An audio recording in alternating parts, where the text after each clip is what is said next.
would all ages be? Right, using core called Southern Natural Treasures. Remember, Farmers Bank and Trust, Princeton Electric.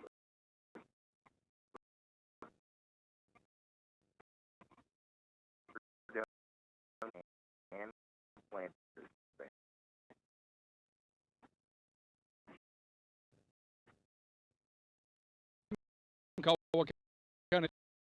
We are a senior night activity, everybody, and welcome to Butler Stadium and tonight's senior night activity for Caldwell County Soccer. Up first tonight is going to be John Caleb Riley, number 19.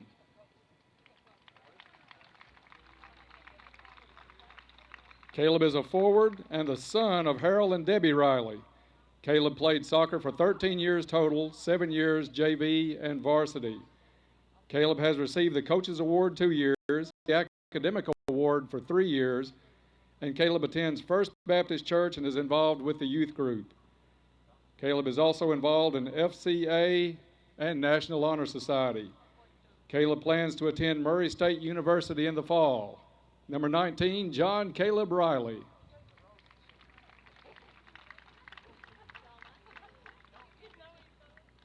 Next up, number 22, Caitlin Young. Caitlin is a midfielder and daughter of Doug and Elaine Young. Caitlin has played soccer for 10 years. She has played as a center mid, left and right wing, and midfielder. Caitlin attends Southside Baptist Church, and she's also involved in FFA, National Honor Society, and FCA. Her future plans are to attend Murray State University in the fall for a Bachelor of Science in Agriculture Veterinary Technique or Bachelor of Science in Agriculture Pre-Veterinary Medicine. Caitlin has completed 31 college credits already. Number 22, Caitlin Young.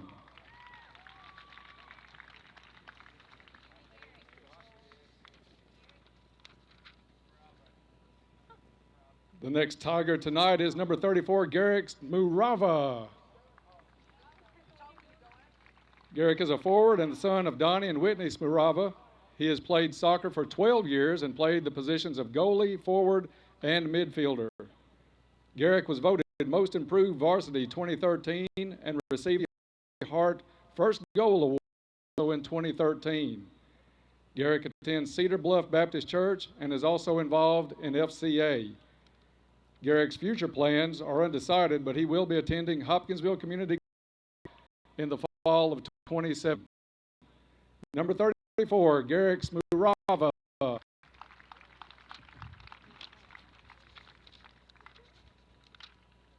Next up, number 7, McKenna Crowley. McKenna is a midfielder and the daughter of Tina Oliver. McKenna has played soccer for 13 years and has been the captain of the soccer team and made all district. McKenna attends Cedar Bluff Baptist Church, where she is active in youth group and special music. McKenna is a member of the National Honor Society, FCA, Community Disciples, and MSU Town and Gown Community Band. She plans to attend Murray State University to study special march in the MSU Racer Band. McKenna is also a member of the Caldwell County Band of Pride, where she is a section leader of drumline. She has marched snare for 2 years and is currently marching tenors. McKenna's main goals in life are to help others and to serve God. Number 7, McKenna Crowley.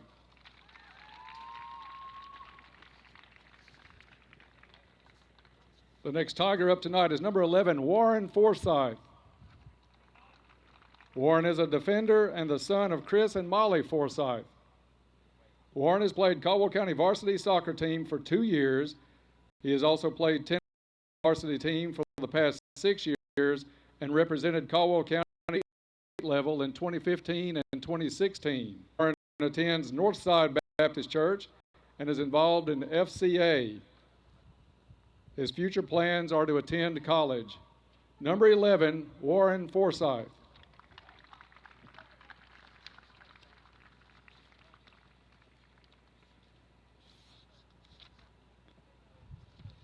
The next Lady Tiger up tonight is number 13, McKinney Groves. McKinney is a defender and the daughter of Kathy and Trent Sample and Kenny Groves and Kelly Stanley. She has played soccer for 8 years as a defender. McKinney attends Cedar Bluff Baptist Church and has been on a mission trip to Arizona, attended Kentucky Changers. McKinney is involved in FA, Star Greenhand, won Dairy Impromptu Region, competed at state, and received the Leadership Award, also received the Scholarship Award.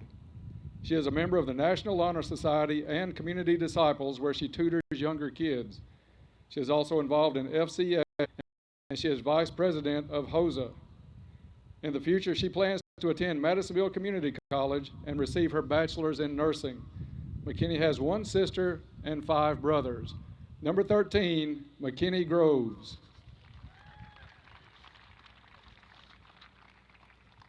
Our final Tiger tonight is number 14, Will Darnell.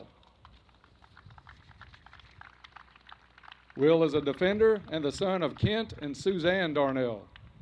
Will has played soccer for 11 years, attends Northside Baptist Church, and is involved in the Dodgeball Club and FCA. Will's future plans are to major in OSHA at Murray State University. Number 14, Will Darnell.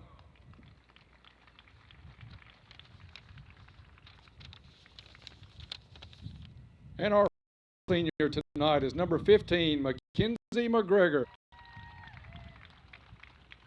Mackenzie is a midfielder and the daughter of Leanne McGregor. She has played soccer for 3 years, plays forward and center mid. Mackenzie attends Mount Pisgah Baptist Church and is involved in FCA. She plans in Western Kentucky in the fall. Number 15, Mackenzie McGregor.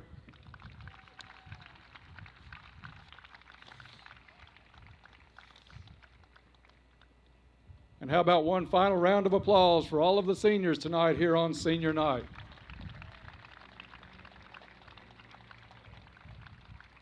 Thank you very much. Coaches, it's up to you.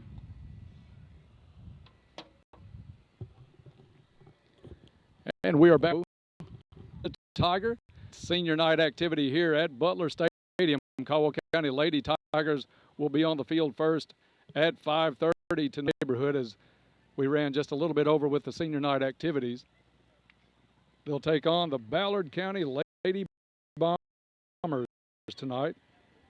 And Jordan, I'm going to get my notes out real quick while I didn't have those out before the introductions.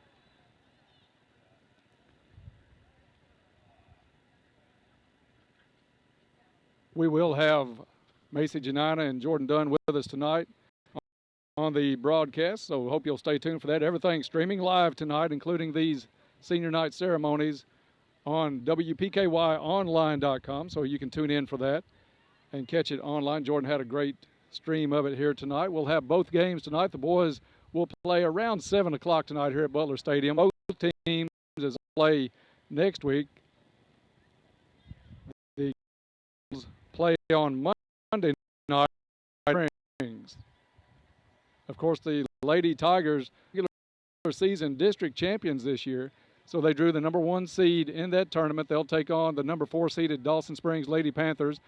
Madisonville and Hopkins Central will play on Tuesday night. The winners of those 2 games advance to the finals on Thursday night, the girls' final here at Butler Stadium at 5:30. So a good chance, Jordan, to get out and see quite a bit of soccer. Still plenty of time tonight to come out, as the teams still have to warm up a little bit. Senior night activities tend to carry on just a little while on the field while parents get all the pictures and mementos that are handed out to each senior on this special night for them. Nice warm night here at Butler Stadium. No threat of rain, so that's good for tonight. Lady Tigers will come into tonight with a record of 10-9-1. They've already played 2 games this week. Beat Crittenden County on Monday night. Followed that up with a tough loss Tuesday night against Callaway County, a really tough Callaway County squad. That was a good game, 2-1 at halftime. Callaway sealed it away with a goal late in the second half, but a good performance by the Lady Tigers. down into the game a little bit. Started out a little bit flat, so we hope that they can come out tonight and just take care of business right off the bat. But the final regular season game period for the Lady Tigers tonight. They are ranked number 5 in the region, just behind Trigg County, who's actually 10-8-0. Also ahead of Caldwell County, Hopkins County Central at 10-6-1. A surprising turnaround for Hopkins Central in the girls program. Really made great strides the last couple of years. And of course at the top, no surprise, it's University Heights at 12-3-1. And the top dog in the region is Henderson County at 16-2-1. So those teams, it's probably Henderson County's regional title to lose, as they are the big favorite coming in this season. Let's see if I can't remember the. I'm going to pop on and do a little promo for Tri-Cities Tiger Sports Talk in the morning. Okay. We got D. Kane, Drake Van Hooser, and Elijah Sindelar as guests in the morning. Pat Gates and Dennis Tomic, of course. Tri-Cities Tiger Sports Talk. It's going to be a good time. And you never know who else they're going to bring in. Sometimes they'll just bring in guests, and you never know what's going to happen. It's a wild morning. Friday mornings are wild. That's a pretty fun show. I've had a chance to listen to it live 2 or 3 times, but always check out the replay that you put up online, and it's a fun time. Hope everybody tunes in for that. You want to give the times on that tomorrow morning? Yeah, it starts 8 o'clock in the morning, and it'll go till 9 or 9:30. And, yeah, you can listen on 103.3 FM, of course, 1580 AM, and you can watch online at WPKYonline.com. And that's always a nice lead-in to the Friday night football games, too. That gets everybody ready, thinking about football on Friday. It is the last regular season home game tomorrow night for the football team, as the Tigers will take on the Trigg County Wildcats in the longest-running rivalry on the Tiger schedule right now. Dates back a lot of years, back to the Princeton Butler days. And it's now known as the 139 Bowl. 139 connecting Cadies and Princeton. That will be held tomorrow night. Yeah, kickoff's at 7, but you can get your fix starting at 6. With Coach Barnes' show. I didn't expect that to rhyme when I started talking just then. But you missed your calling as a rap star. Yeah, that's all there is to it. Yeah. But yeah, Coach Barnes' pregame starts at 6. 6:30 we go live to the field with you and Bob, maybe. I think Bob might have made it back. Is he going to come back? I don't know. I don't know that. That's rumored. We had Ty ready. I mean, he had the arm loose. He was ready to come in from the rumor is Bob might be here tomorrow, so we'll find out. All right. All right. And then that'll take us right up to kickoff tomorrow night. And we do want to take this time, Jordan, to offer our condolences to Coach Barnes' family. Absolutely. For the loss of his mother this week, and our prayers are with the family going through another tough time this season. It's been a trying year for Coach Barnes with the loss of a player a few weeks ago, and now the loss of his mother as he goes into tomorrow night's contest. So definitely our prayers and thoughts are with Coach Barnes and his family as they take on Trigg County tomorrow night. Ballard County getting to Butler Stadium. Bus just drove up, so they will have a chance. Entry arch that came out tonight was the football teams. The soccer team got to use it, so nice addition to senior night here is the player Caldwell County Tiger arch out on the field tonight. So a nice touch by the folks that put this on. It takes a lot of work, Jordan. People don't realize the work that goes into planning a senior night. It's not just getting a program and announcing names. There's a lot of effort that goes into that. They did a wonderful job tonight getting this one ready. As we said, the Lady Tigers will be against Ballard County tonight. The Lady Bombers are going to come in. Let's scroll down to the Lady Bombers stats. A much improved Lady Bomber team tonight as they come in at 8-6-1. Started out the year winning first 4. They beat Crittenden, Mayfield, and St. Mary, 3 of their first 4. This season they're joined by Macy Janina here in the broadcast, getting same a little bit. As we said, Ballard County just here at Butler Stadium, so they'll have a chance to get ready to get. And it shouldn't take long to warm up. That sun is really hot up here in this booth, isn't it, Jordan?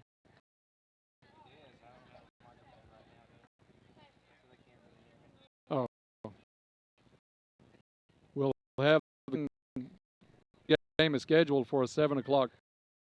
The boys are coming off a win, Jordan, after a tough stretch. They've had a lot of injuries.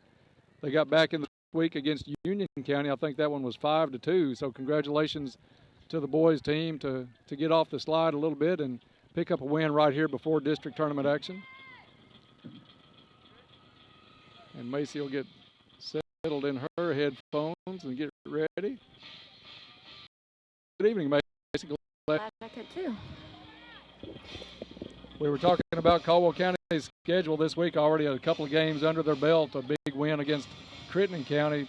They put up 10 goals. Zaria Blunt ties the single game scoring mark at 6 goals on Monday night in one game. So congratulations to her. Tougher game on Tuesday night. Callaway County is always tough. Caldwell County, though, played a close game, not necessarily one of their better games, but they did play a close game. Trailed only 2-1 at halftime, and Callaway able to put a goal in late to seal that one off, but still not their best game, and a close game against a good first region team. That speaks of what this team can do this year, Macy. Definitely. I mean, I think if they would have came out fighting a lot more than they did in the first half, then the game would have had a different outcome. Yeah, it took them a while to get the emotions going. Callaway County came out of the gate ready to wrestle. I mean, they were bumping on every 50-50 ball. They were controlling the better part of the game the first 25 to 30 minutes of that first half. Everybody's trying to get the Tiger Arch rolled up here on the field. The teams are coming out to start to get some warm-ups going. We'll be back to take a look at the game tonight, also the broadcast schedule for this week and next week with district tournament action starting here in Princeton. So hope you'll stay tuned for that. We'll be back in 3 minutes. Darren, we'll take a 3-minute break. You're listening to Lady Tiger Soccer on WPKY. So, how's the new job? Love it, but it's not just a job, it's a career. Life insurance? Love? I told you Woodman Life is really active in the community, right? They support all kinds of community improvement projects. How's your job, by the way? Don't ask. You can love what you do, too. Call me, Craig Smiley, your local Woodman Life recruiting sales manager at 270-365-6111 to learn more. Woodman of the World Life Insurance Society of Omaha, Nebraska. Woodman Life, standing strong, generations. Taco John's is proud of our Lady Tigers soccer, and we know you are too. Show your Tiger pride. Come at Taco John's on home game days. And gold to receive 10% off your meal. Remember Taco John's at our new location at US Highway 62 West in Princeton. Again, don't forget, wear your blue and gold in to Taco John's on game days and get 10% off your meal. And let's go Tigers!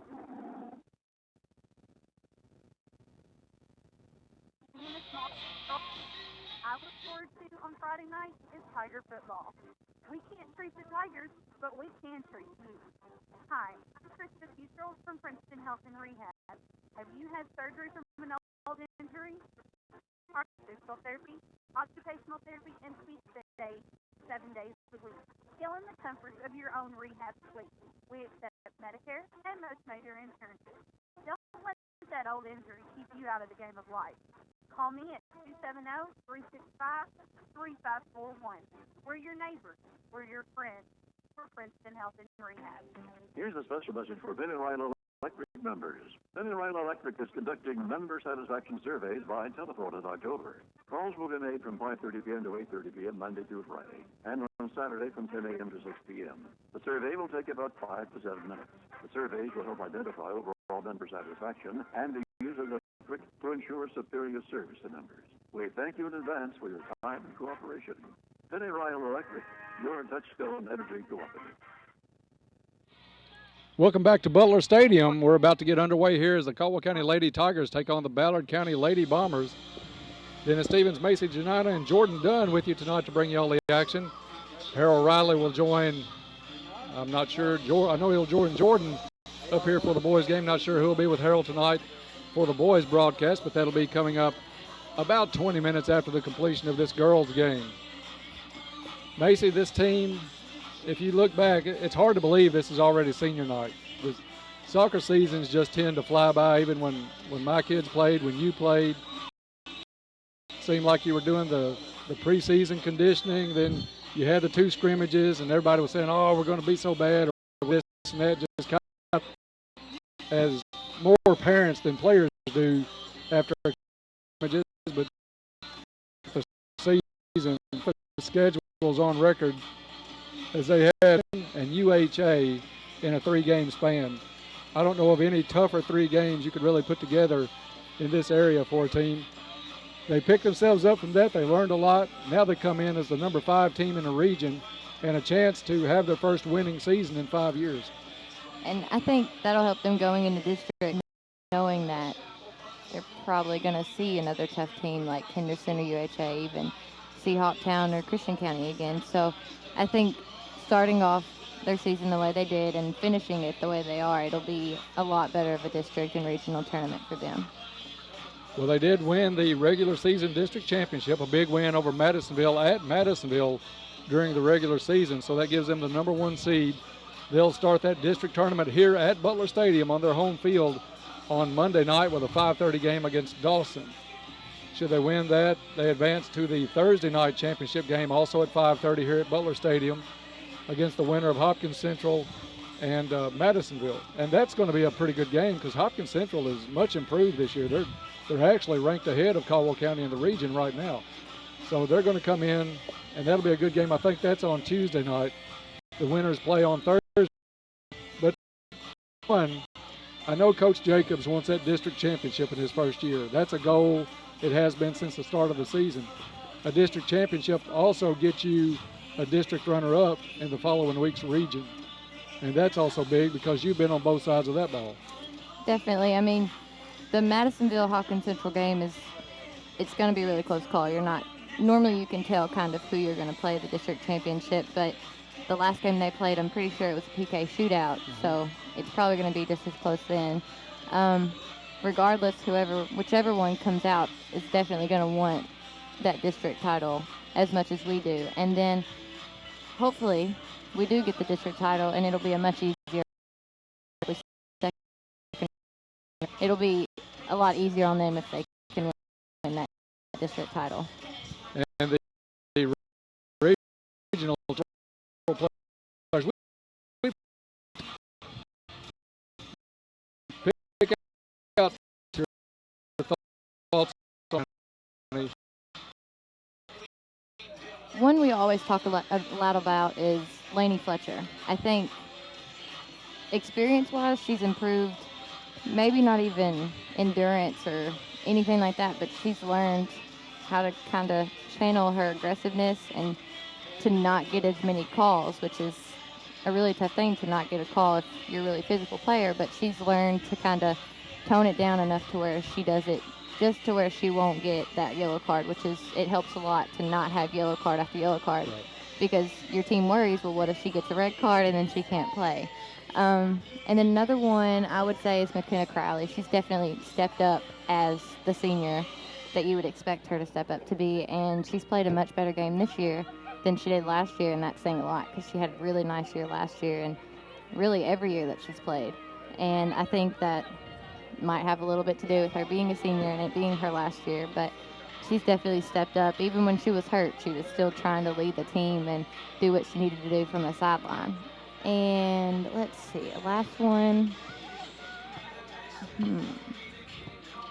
Bella McConnell, being a freshman and having all that pressure, especially as a defensive player. Like, if you're a freshman coming in as a forward, your only pressure is really make sure your shots are on goal. But as a defensive player, as a freshman, you control that box. And you have to know what you're doing, and you have to be able to listen to the criticism from the people around you. And I really think that she listens to what Drew Thomas says, and she listens to what Meriden and McKenna and Matea tell her to do, and that helps her in her game a lot. And she's really improved this year, and next year I think she'll get even better. Well, it's funny you should say how she listens, because you could go back to basketball season last year. Coach Thomas is one of her favorite players, if not her favorite player, was Bella McConnell.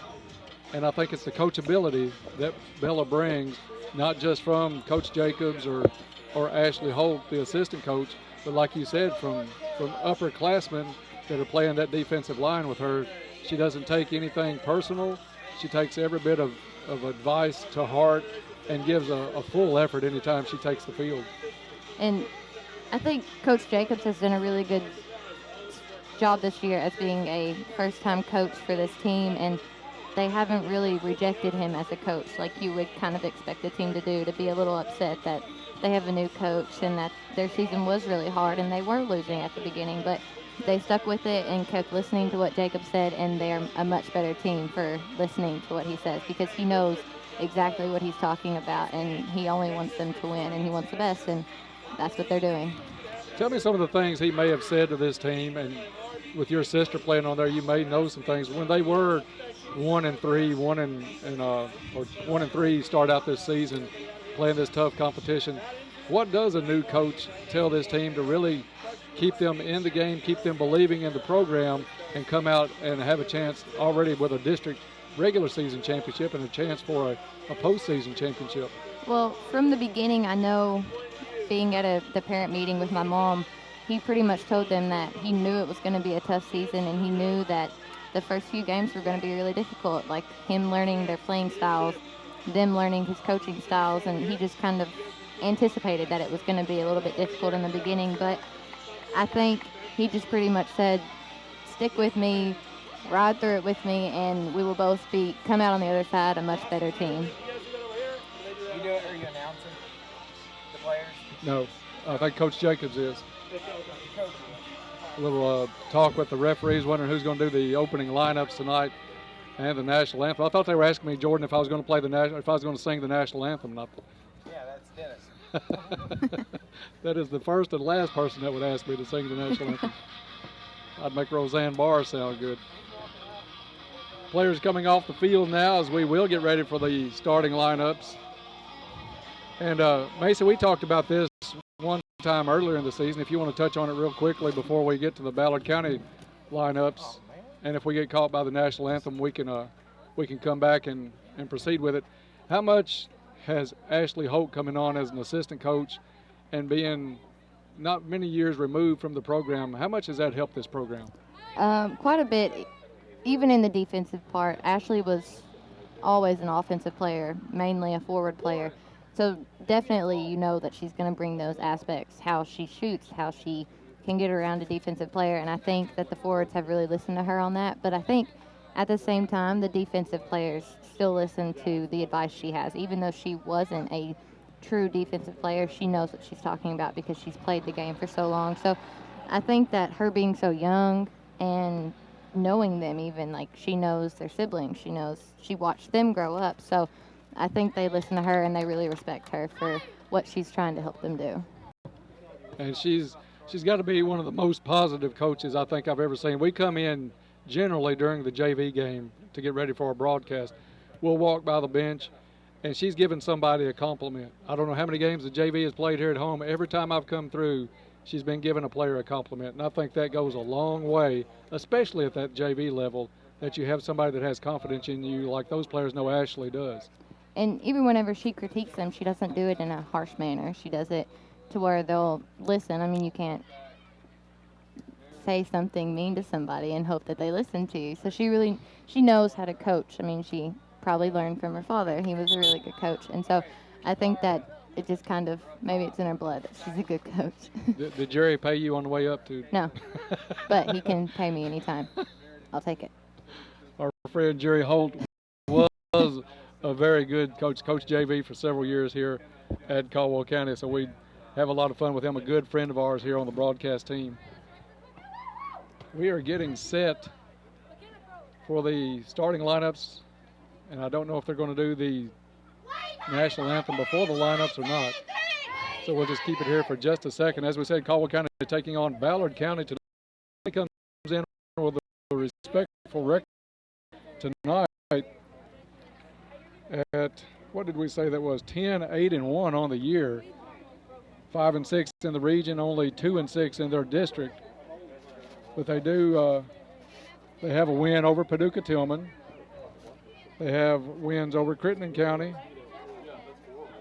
Let's see, St. Mary's and Mayfield. Beat Mayfield 10-0, so they can put some points on the board. So it's going to be it's going to be urgent for Caldwell County, I think, to set the tone for this game. Come out and not think you've got this won, not let the senior night activities get in your head. Come out, and when that whistle blows and you step on the field, you got to be focused. And as a senior, those seniors come out wanting to win more than they did the game before. I mean, I can say from my experience, my senior night game was probably one of my most memorable ones. I mean, I wanted to win that game so bad, no matter who I wanted to win. As a team's officials out to the center of the field. Coach, are we going to have the national anthem first or lineups? Okay, we're going to do national anthem, so we'll take a two-back with the starting lineups. 2 minutes, Darren. You're listening to Lady Tiger Soccer on WPKY. Gatherings where she is welcoming fall. Using traditional harvest florals, Sandra's Gathering has created a gown home decor mixed with country collectibles, helping to give your home that time-worn charm. Make sure to ask about the new 1803 Keepers of Light candles and scents that have arrived just in time to complete your autumn inspiration. That's Sandra's Gathering, 116 East Main Street in downtown Princeton.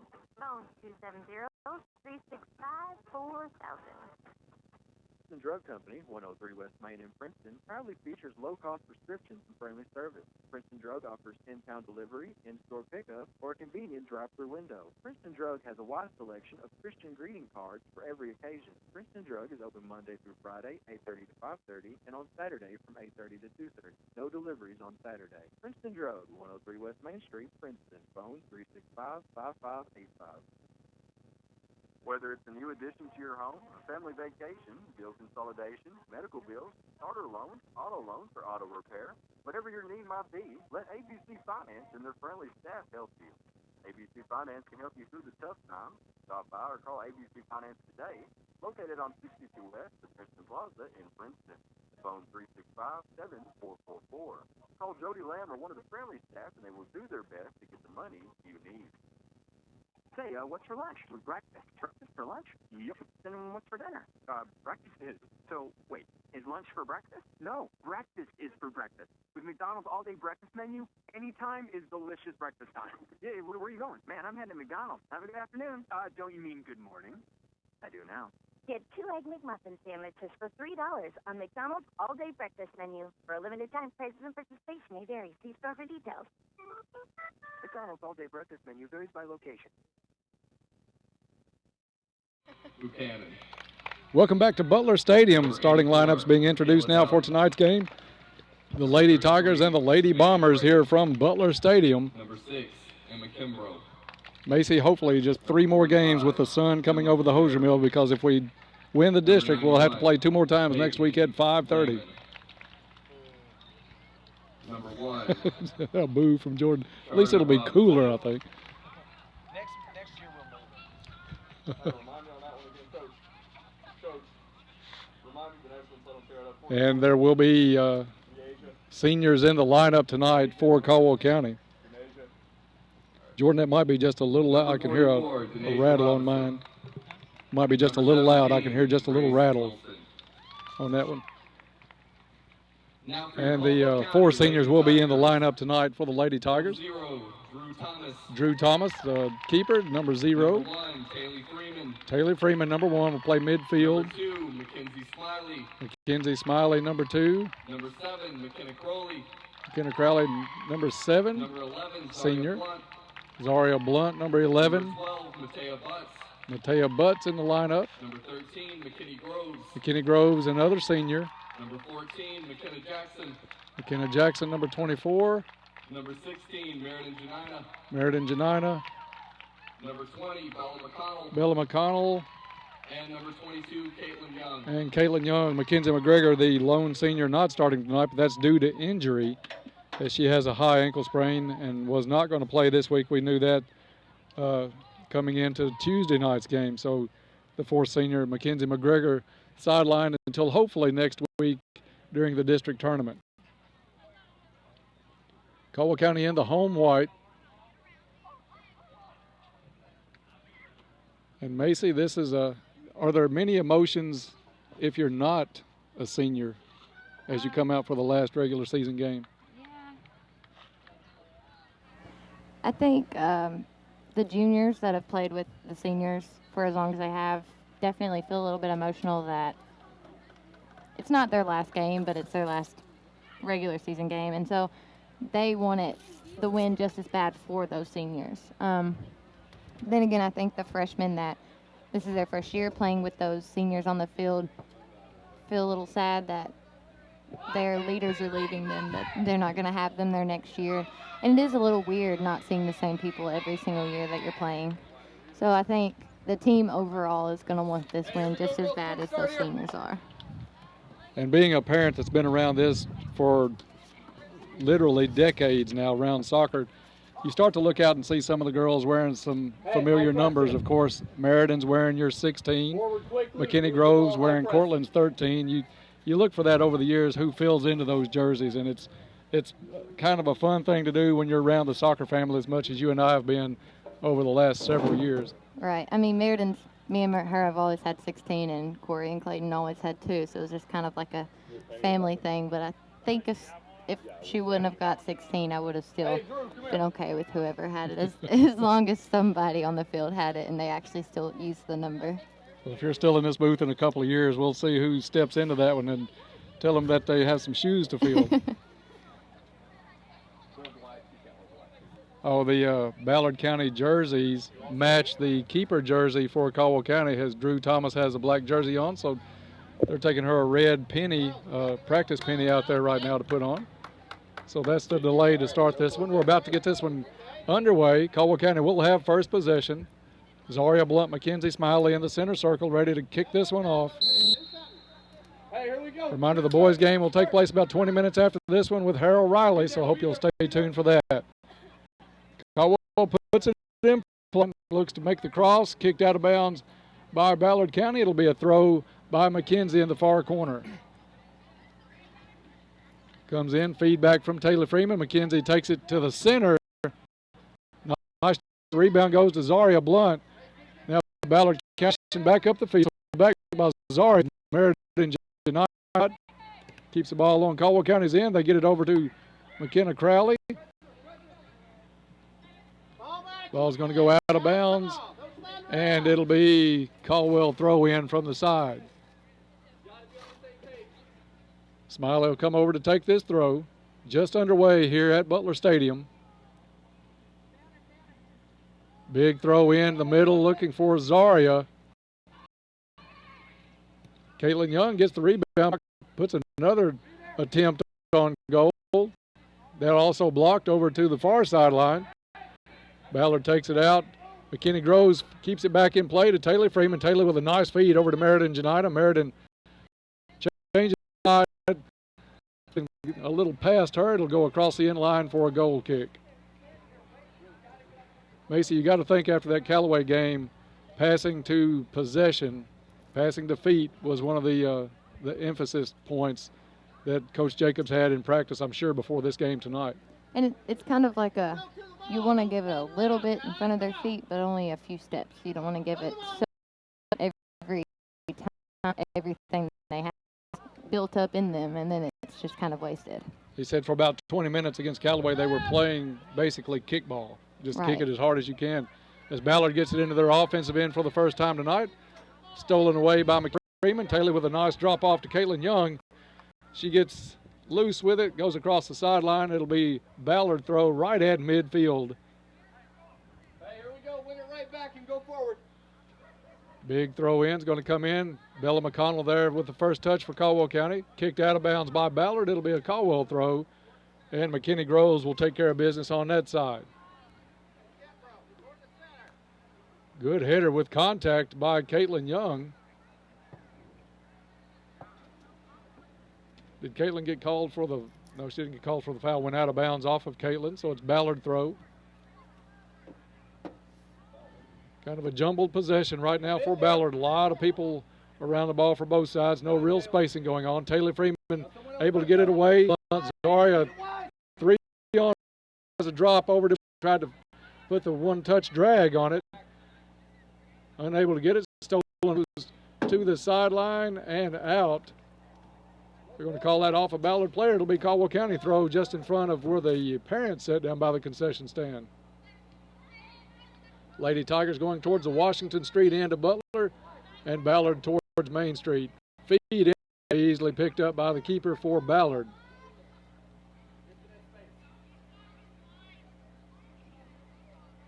The punt out, drive punt by Meriden Janina. Meriden looks up the field. Wanted McKenna, touched away at the last minute by Ballard County. She had the right idea, Macy. Wanted the right player with a lot of space. Touched at the last minute by the Lady Bombers. It seems like they're giving this left side a whole lot of space too, meaning they might favor that right side a little. Ballard dribbles a lot in the middle. Put it out to one of their. Taya Butts drops back defensively for the Lady Tigers. Has a battle now. She'll get in a battle. Matea with position. She's going to put it out of bounds so she can reset her defense. Just about 5 minutes gone in this ball game. There's no reason to be gapped out that far. And you maybe can pick up a little of the instruction from Coach Jacobs here below us. Not pleased with the spacing by the Lady Tigers early in this contest. Ballard gets the throw in. Kicked out of bounds by McKenna Jackson. And Ballard will have to do it all over again.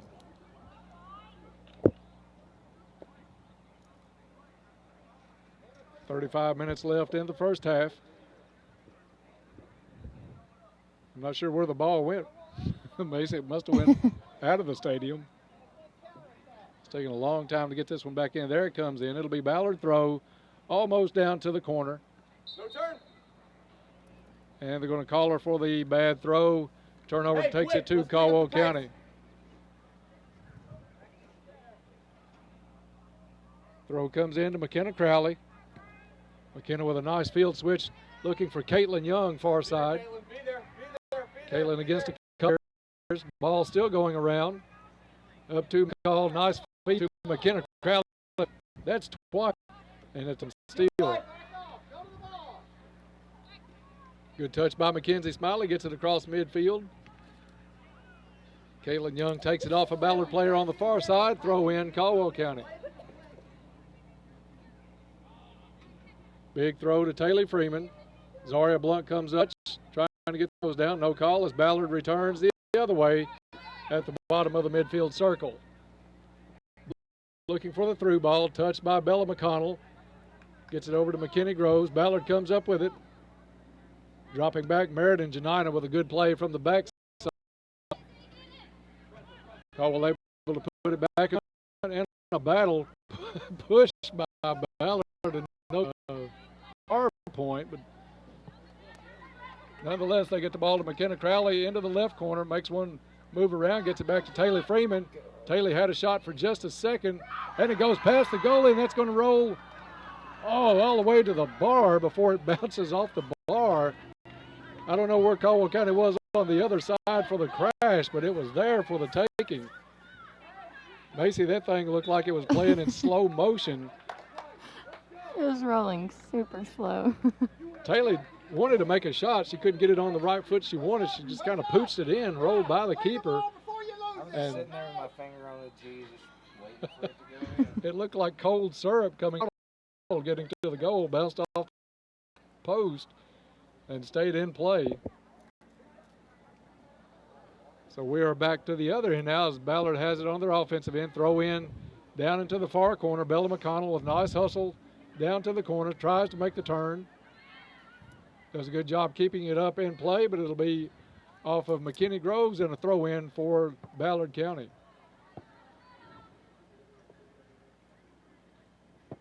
Good throw in this time. Caitlin Young there defensively. That one's going to go across the end line, so Drew Thomas will take that one for her first goal kick of the evening. Let's play a little possession here. Build something going forward. No score so far. We're just about 8 minutes in. Look to use your flanks. Use your width to your advantage. Last game for both teams before next week's district tournament action.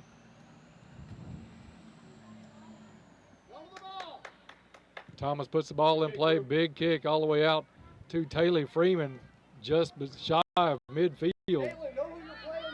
Stole away by Ballard. Up is Mackenzie Smiley with a nice sleep to McKenna Crowley. Not by much, maybe about 2 or 3 feet. It's going to be a throw for Ballard. Nice step in by Mackenzie Smiley to steal that one away. Gets it to Freeman. Freeman lobs it in to Crowley. Crowley with a one-touch move over and in. Crowley with a nice shot, one around one defender, and put the goal come left in the first. Crowley. Hey, there you go. Just a flank. Good things happen. Let's go. Pick up the energy. And Macy, she made a nice individual move to get around one defender on a nice lead. Was that it was Freeman? No, it was Smiley. Smiley or Freeman made the drop pass down to McKenna? I think Freeman did. I thought it was Taylor made the pass down, but McKenna did a good job running under it and making one round around one top of just under the top bar. Caldwell County able to take the ball away. Coming down again, Freeman on the far side now. Keeps it in play, drops it to Young. Blunt with a corner ball. Freeman went through Crowley, a little bit behind her, but Smiley comes and tries a left-footed kick. And I think she just soon have that one to do over as it goes well wide to the left. If you make a Mackenzie Smiley highlight reel, I don't think that one's going on it. She kind of looked up and laughed about that one after it was over with. She laid there for a second. Goal kick out by Ballard. They settle it near midfield. There's Meriden Janina, though, defensively. McKenna Jackson also making a big run defensively. She's got some ground to cover to get back. Bella McConnell now puts it over to the side for Caldwell. They work it back to midfield. Caitlin Young throws it down to Zaria Blunt. Zaria in a battle. That's been a battle all night. Zaria's going to get called for that one, but it's not like she hasn't taken a couple of shots already in this game, Macy. It's just kind of that retaliation thing. You just kind of, it's almost like you have to wait until the rest sees it, even if it takes the whole game. We're down to minutes left in the first half. We'll take our first break tonight. We'll be back in it. You're listening to Lady Tigers Soccer on WPKY. This is Holly Van Hooser with the Woodall Agency in Princeton, Kentucky. Are you wanting the best options that meet your needs? If so, call our friendly and professional agents who are just a phone call away at 365-5541 or visit our website, woodallagency.com. We will give you a free quote for your home, auto, or even your business. We will get back to options that meet your needs. Our office is located at 110 West Washington Street. Call Woodall, y'all. It's that time of year again. Soon, leaves will be falling. Football and deer season is right around the corner. Get stirring around. Sometimes our vehicles get in their way. Whenever that happens, try choosing Incorporated. You remember our on the road. We offer free estimates, 3-stage paint process that is guaranteed as long as you own your vehicle, and certified technicians that together offer 115 years of combined experience. We keep rental vehicles readily available, so even if your car is out of commission, you don't have to be. Try to Incorporated, Highway 91 North in Princeton. We are back to Butler Stadium. While we were gone, Zaria Blunt put the ball in the net for Caldwell County with about 29 minutes left in the first half. So Caldwell County ups its lead during the break. It's Caldwell County 2, Ballard nothing. 27 minutes left in the first half. Caldwell County starting to figure defense a little bit now, Macy, knowing where they want to take the passes to.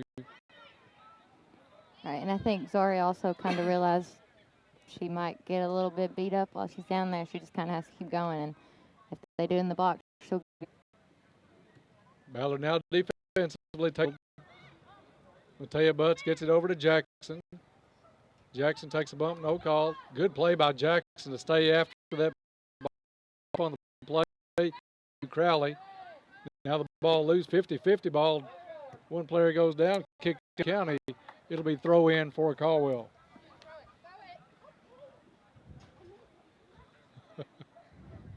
Little instruction for the ball girl too tonight.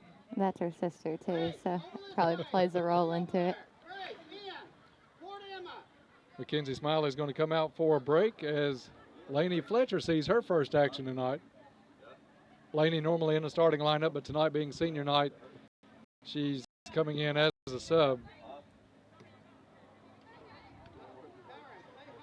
McKinney Groves gets the ball up to Caitlin Young.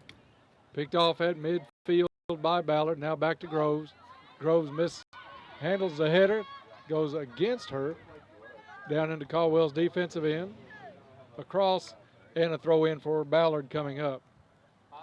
Macy, it says a lot for Lainey Fletcher that when we mentioned picking three players in the pregame, you didn't pick a leading scorer, you didn't pick a star defensive player, you picked a wing player that gives a lot of effort, got rewarded against Crittenden County with 3 goals, but pretty much unheralded on the field, even though she plays her heart out. Right. I mean, our shooters, our top scorers, Zaria and Mackenzie, are always phenomenal players. They always give their best during each game. But I think you kind of already expect that out of them. You already know that's going to happen. And I haven't seen Lainey play as much as I have Zaria or Mackenzie. So I think watching her play this year and watching her play last year, I could see the difference in the two. And I mean, the wings don't get a lot of recognition because they don't touch the ball as much. It's kind of like a pass and go type thing. They definitely don't get many shots on goal because they're normally giving it in to the forward that's going to get the shot. But they do the most amount of running normally. Absolutely. And they have to have a lot of endurance to be able to do it. Well, she has really come a long way, and we've given her a lot of credit over the course of the season here on the radio, and we like watching her play. Another thing she gives is effort the whole time. Not that all the players don't, but it seems like every ounce she can give when she steps on the field is what she puts out there. Right, and I like whenever she comes off the field, if she does something wrong, she will come back on. She doesn't want to make that same mistake again. And she doesn't want that play to be her last one of a game. She will try to fix it. Ballard now with the ball back on their offensive end. They pass it to the near sideline. Just mentioned Lainey Fletcher. She got the steal, drops it back to McKenna Jackson, but everybody kind of standing around. It is a very slow pace. And I don't think he wanted to tonight. He wanted a little quicker. McKenna Crowley putting Young. Nice. Locked by Ballard now. And the catch made by the keeper for Ballard County. Low line drive kick. Stopped by McKenna Jackson momentarily. Now Ballard through ball. Become McConnell. Ball somehow still gets through. Nice run by Ballard. Still has the ball inside the 6. Shot on goal is going to wide left. But Macy, tell us about that play. She got through 3 people that had a chance to take the ball away. Kind of like they anticipated the bounce from Ballard's goalie a little bit differently whenever she punted the ball. So that first time the ball hits the ground and then you don't get it, it just kind of messes up everything else you do. I mean, you normally think 2 or 3 steps ahead of what you're about to do, and if you mess that first step up, then you have to kind of rethink everything you're about to do. Thomas comes all the way out to midfield. Zaria almost made a great play to keep that ball in on the far side, but it's going to be a throw for Ballard County. If you're listening on the radio and would like to watch this game, you can watch these games live stream. Online down to McKenna 6 off the near post and across the end line. She caught that ball so far down, it was a good drop down into the box for McKenna, but the angle was tough. She had the goalie practically right in front of her. She tried to squeeze it through and just about the width of a ball away from that one going in. Crowley and Blunt with the goals tonight. Goal kicked. Settled by Taylor Freeman. Over gives it. Freeman kicked away there defensively is McKenna Jackson. Deflection goes over to Bella McConnell. Bella with plenty of time. She gets it up to Janina. Janina was looking for Caitlin Young. That one's going to go out of bounds. Mason Caldwell County's ahead 2-0, but I really don't think that this pace is what the coach was looking for to start this game. He wanted a little more pressure, I think, and they still seem just about a half step slow to start this one out. And I feel like they're almost playing to the way that Ballard plays. Ballard seems like they play a more game. There's a goal by Zaria Blunt on a nice feed over from Taylor Freeman. You can go ahead, Macy. And I'm just kind of thinking that think they have Excellent decisions there. as soon as they do that Ballard this ball, that they want the ball on the goal. They're not just going to let you dribble it for a minute if you want to. It's just not going to happen. That's the aggressive play right there on that goal by Blunt, where Freeman was well down, several Lady Tigers actually down the field. And I think that's what Coach Jacobs is looking for. Ballard, though, it does seem like they play more of a methodical game. They want to clear the ball down, take their shot with the one player up, making a break through the traffic. That one goes out of bounds far sideline. It'll be throw in for the Lady Bombers. Sun just about behind the Holger Mill here at Butler Stadium. Whistle blows, and that'll be a handball, I think, on McKinney Groves.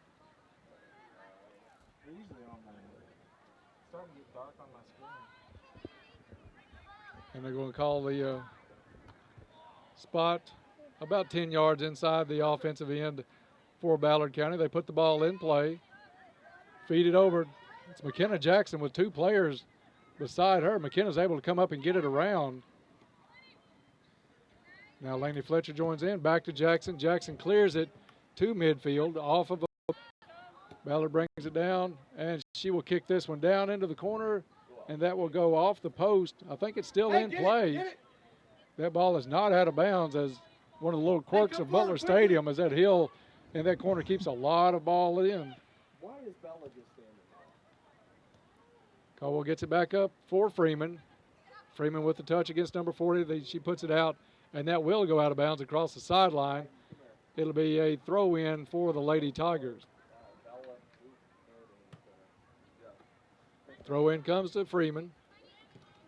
Freeman with a nice pass over to Fletcher. Fletcher one-touched it. Now Caldwell County having to work it back. Gets it to Jackson. Jackson gets it over here for Crowley. And just into the Caldwell County bench, throw-in for Ballard.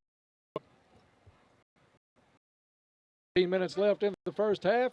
Time for our second break. We'll take 1 minute. You're listening to Lady Tiger Soccer on WPKY. When you need extra time to heal, Caldwell Medical Center's Swing Beds program can help you if you've been discharged from a hospital but still need recovery time before going home. Who's right for swing beds? Patients with recent joint repair or replacement, recovering or major patients who need acute physical or occupational therapy, patients in need of post-hospitalization pain management or IV therapy, or patients recovering from a stroke. For more information, contact Caldwell Medical Center at 70-365-0300. Caldwell Medical Center, located at 100 Medical Center Drive.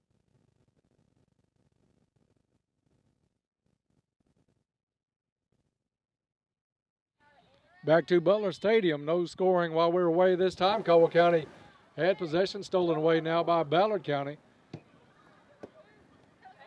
Little pitch and catch, it seems, between McKenna Jackson and number 40 for Ballard County. Now they get the ball down to Blunt. Blunt puts it to the far sideline, just a little too far in front of Caitlin Young.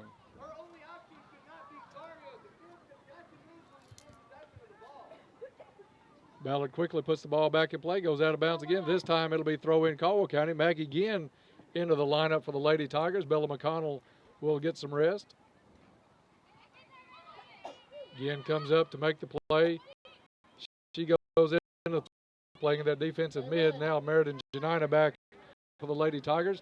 Fletcher with the ball near sideline off a Ballard player. It'll be throw in Caldwell County.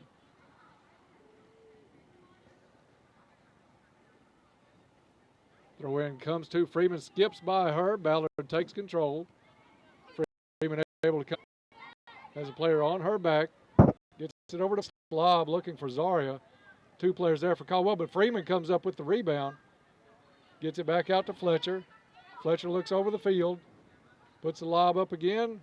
And it's going to get all the way to the keeper. She'll scoop that up and make the throw out this time. Big play, push in the back from Caitlin Young. No problem calling that one. You don't see that from Caitlin very much, but she did make the push.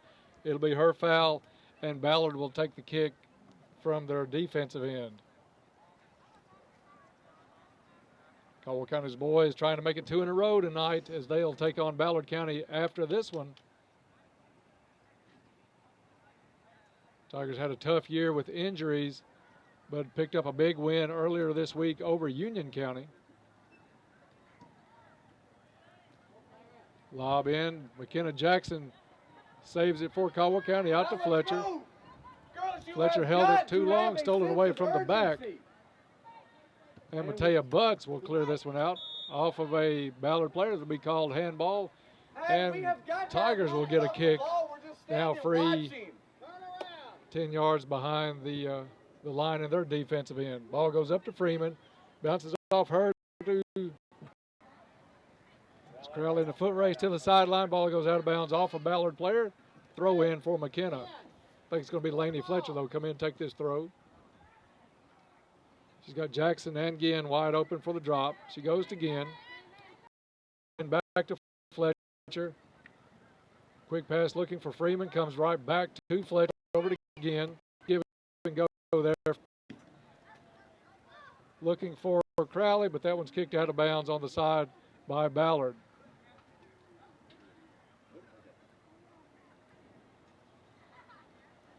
Throw in comes up over the head of everybody going back towards the 18. That'll be kicked out of bounds again by Ballard's number 44. And that is Dinjaja Robinson. I've been wanting to say that name all night after I saw it on the on the roster, Dinjaja. I wonder if people think that about my last name. They want to say it. Oh, Giannini and all the forms that we've heard over the years. Yes, definitely. Nice punt there by the keeper for Ballard, her best of the night so far. Caldwell County still able to make the settle, gets it to Jackson. Jackson puts it up, looking for Freeman. Freeman with the drop to Fletcher. Fletcher for Crowley. Inside the 18, Crowley making a good turn. Catches it before the end line. Back over to Fletcher. Fletcher wants to play it to the middle to Freeman. Freeman gets it again down into the corner to Crowley. Nice passing on this possession by Caldwell County. Crowley settles. Shot on goal. Zoll going across the end line. Saved in by Caitlin Young. Still across the middle of the field. And kicked up for the back area. But Macy some pretty good passes. And I thought Ginn did a great job of setting that play up down to Crowley in the corner when she got Freeman. Play where Crowley would have came back thinking that the ball was going to continue going this way, but it was really smart that she stayed there, and maybe it's something they've practiced. It was a good play and almost resulted in a goal just over Zaria. She tried to head that ball in. Caitlin Young did a good job keeping it in. Goal kick out is stopped by Zaria, gets away from her and across the sideline. Throw in for Ballard County. 3-0 Caldwell County in this contest. About 13 minutes left in the first half. Fletcher gets it back. Big lob over to the far side. Making a run over there is Caitlin Young. Caitlin saves it in. Nice play by Caitlin as she goes down to the ground. Freeman has it. Fletcher puts it into Zaria. That's one of those I wouldn't really be mad if Laney went ahead and took that shot from, what, about 20, 22 yards out. Give it the lob. You've got Zaria up there to fight for the rebound along with Freeman. Right. You just kind of have to know that Laney's going to do it. I mean, it would be a real power shot, and you wouldn't want to be in the way of that ball whatsoever. Laney dropped that one off. Caldwell County still with possession. The Lady Tigers have settled down and controlled most of this game possession-wise. Kicks like that where they try to clear the defense with a long ball kick. They do have some speed in number 13. She gets the ball into the 6. There was Janina to save that one. Gets it back out to Jackson. Jackson will come to the sideline. Didn't have much on that one. Stolen away. Matea Butts cleans that one up. And going far side now is McKinney Groves. And McKinney shanked that one a little bit. Goes across the sideline. So it'll be a throw in for the Bombers. Who is number 13? It is Kyra Berry. Macy, she does have some speed. If you let her get in an open field, she could cause somebody some trouble. She does, and if it goes, she'll be on the right side and the ball might go to the left, and she's sprinting to the left to get it back. The ball takes a bad hop on Meriden Janina, goes across the end line, so it'll be the first corner kick of the night for Ballard County. Sarah Grace Carnahan, Lucy Goffnett set to check in at the next dead ball for the Tigers. Corner kick comes in, still across the middle, still inside the box. Shot on goal is going to come up and picked up by Drew Thomas. But Macy, that ball stayed in the 6 and the 18 for a considerable amount of time. Right. I mean, that's kind of that slow play that Jacobs is telling them he doesn't want to see anymore. Zaria with the big punt back from Thomas takes it all the way down into the far corner. That ball went the length of the field, only touched the foot of 2 players. Thomas puts it in play about 40 yards out. And it was Zaria down into the corner. Coming out of the game is going to be McKenna Jackson and McKinney Groves. Sarah Grace Carnahan will go in at the defensive spot on the far side. No, Groves is going to stay in and take the near side defensive spot. It's Caitlin Young at the midfield position that's going to come out for a break. Caitlin, a senior in that starting lineup tonight.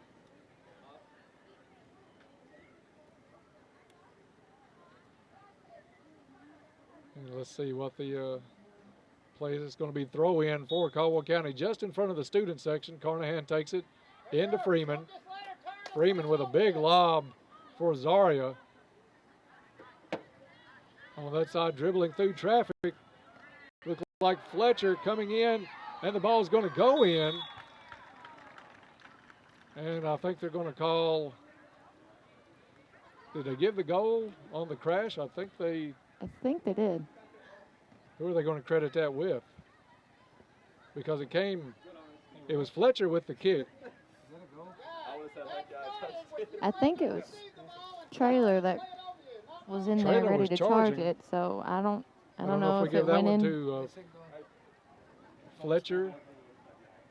I'm not really sure. Fletcher or Trailer. We'll check with Coach Jacobs, but regardless, at 9 minutes,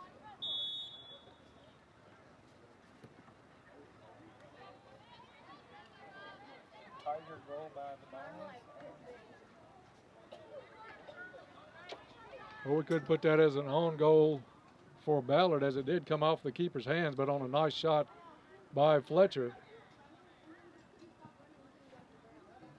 We'll ask for the official score maybe at halftime, Mace, if you'll remind me on that. The ball goes across the end line, though, and Ballard will get their second corner of the evening. Just about 8.5 left in the first half. Lights on here at Butler Stadium. Sun finally down. Left-footed kick comes in. Drew Thomas had her hands on it for a second, able to get it on the bounce and pick it back up, and she'll let her team get back up to midfield. And the rocket comes out to Taylor Freeman. Taylor with the head flick over to Fletcher, and they're going to call Zaria offsides on the play. It wasn't by much. When that ball was kicked, it was pretty even. But the offsides call is going to bring it back for Ballard County. Sometimes that happens because Zaria does have so much speed that they assume she's already passed the goalie because she is so fast. Kick by Ballard, puts it in play. Maggie again with the first touch, gets it over to Trailer. Goffnett able to get it through 2 people, gets it back to Freeman. Freeman over to Fletcher. Fletcher with a nice outside foot settle, gets the ball down low, looking for Trailer, comes out to Goffnett. Goffnett now has it near sideline. She has the drop back again. Good communication there, Macy, as you could hear the call for the players to drop. Freeman now with the ball, has 2 players close, feeds it through 2 people to Goffnett to Fletcher. Fletcher puts it down for Zaria, but picked up by the keeper. Nice footwork on that possession by the Lady Tigers. A lot of pretty passes, too. Ball played back to midfield.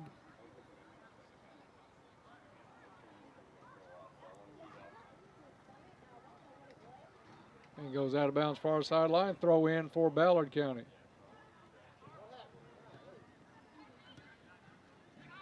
Fletcher takes it away, puts it down to Zaria. Zaria in the far corner puts a rocket shot on just over the top of the net. Kara Morris will come into the ball game for the Lady Tigers. Kara had to miss considerable time during the season with a concussion. Good to see her back in the lineup. She's going to come in for Lainey Fletcher at that far side midfield position.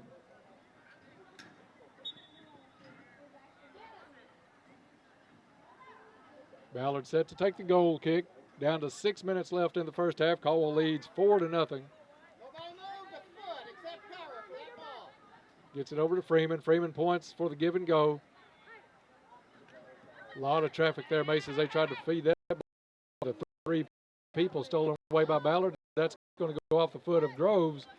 Out of bounds. It'll be a throw in here at midfield now.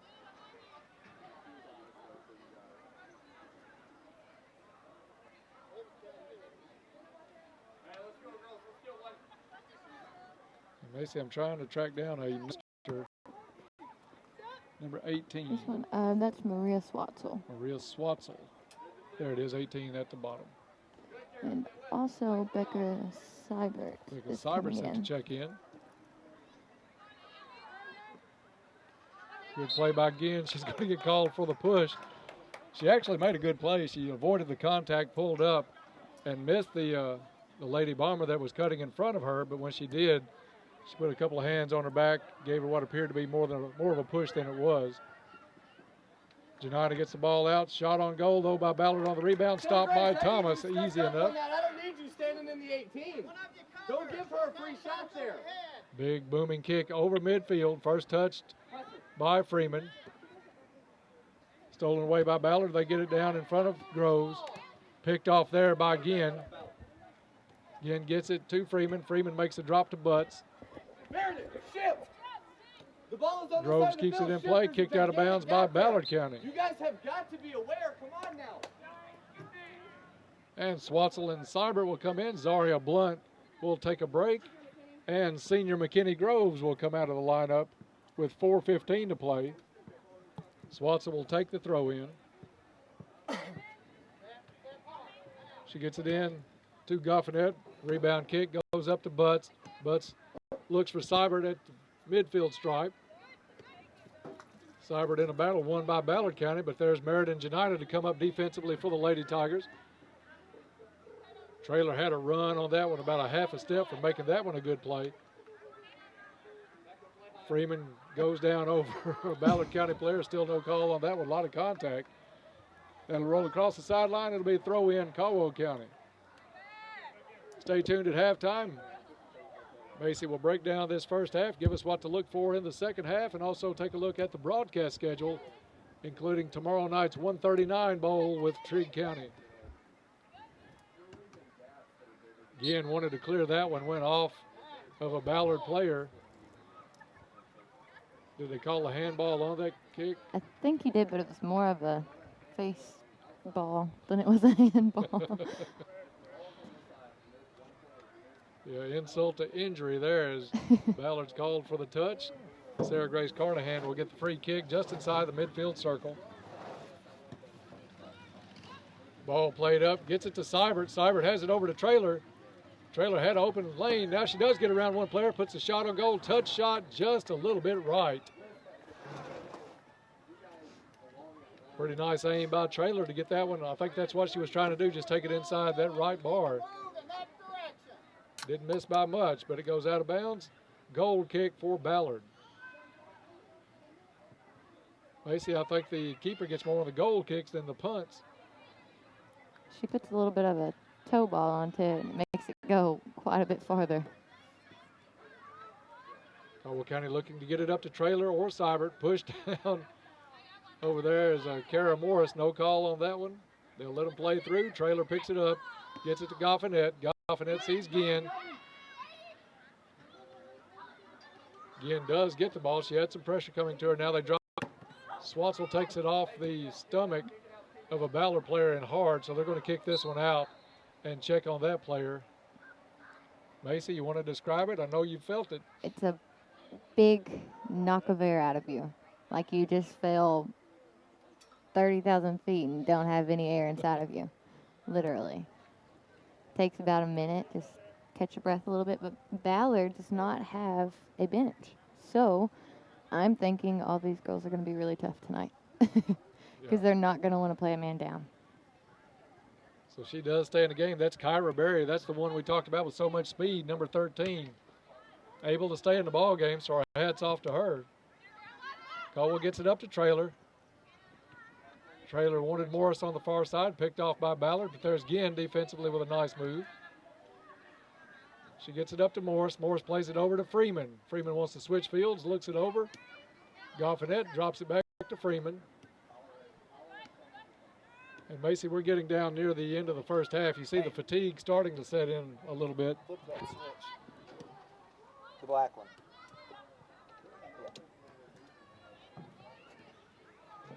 Ball played back up for Ballard County at midfield. Caldwell County leads 4-0 as we near halftime. Clock is stopped, all on the referee's watch now. As big ball through is going to come up, be scooped before Seibert can get there. Big kick by Sarah Grace Carnahan. Punt comes out to midfield, settled by Ginn with the header, drops it back to Swatzel.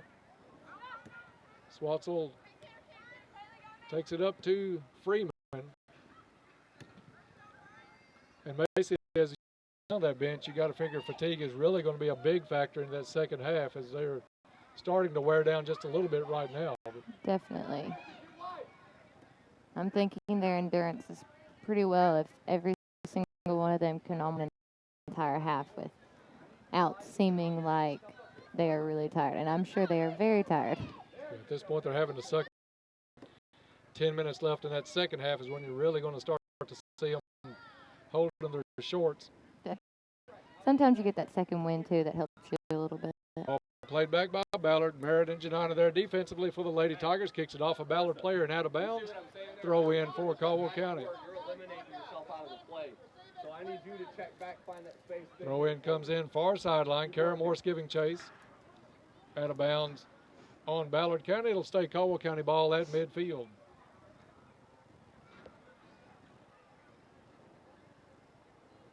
Throw in comes up to Freeman, and there's a whistle to end the first half.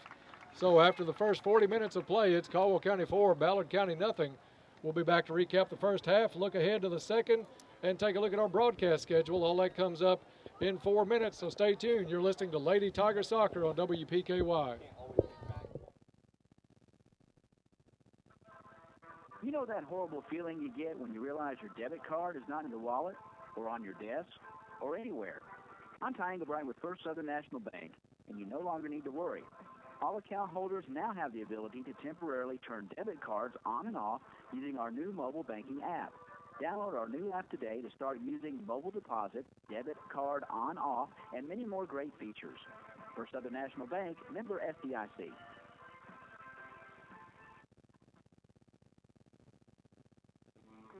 With the weather beginning to get cooler and the feel of fall in the air, Treasures Remembered Florist and Greenhouse offers a great selection of fall mums, a wide variety of fall wreaths, lanterns, birdhouses, and fresher silk flowers in beautiful fall colors to decorate your home.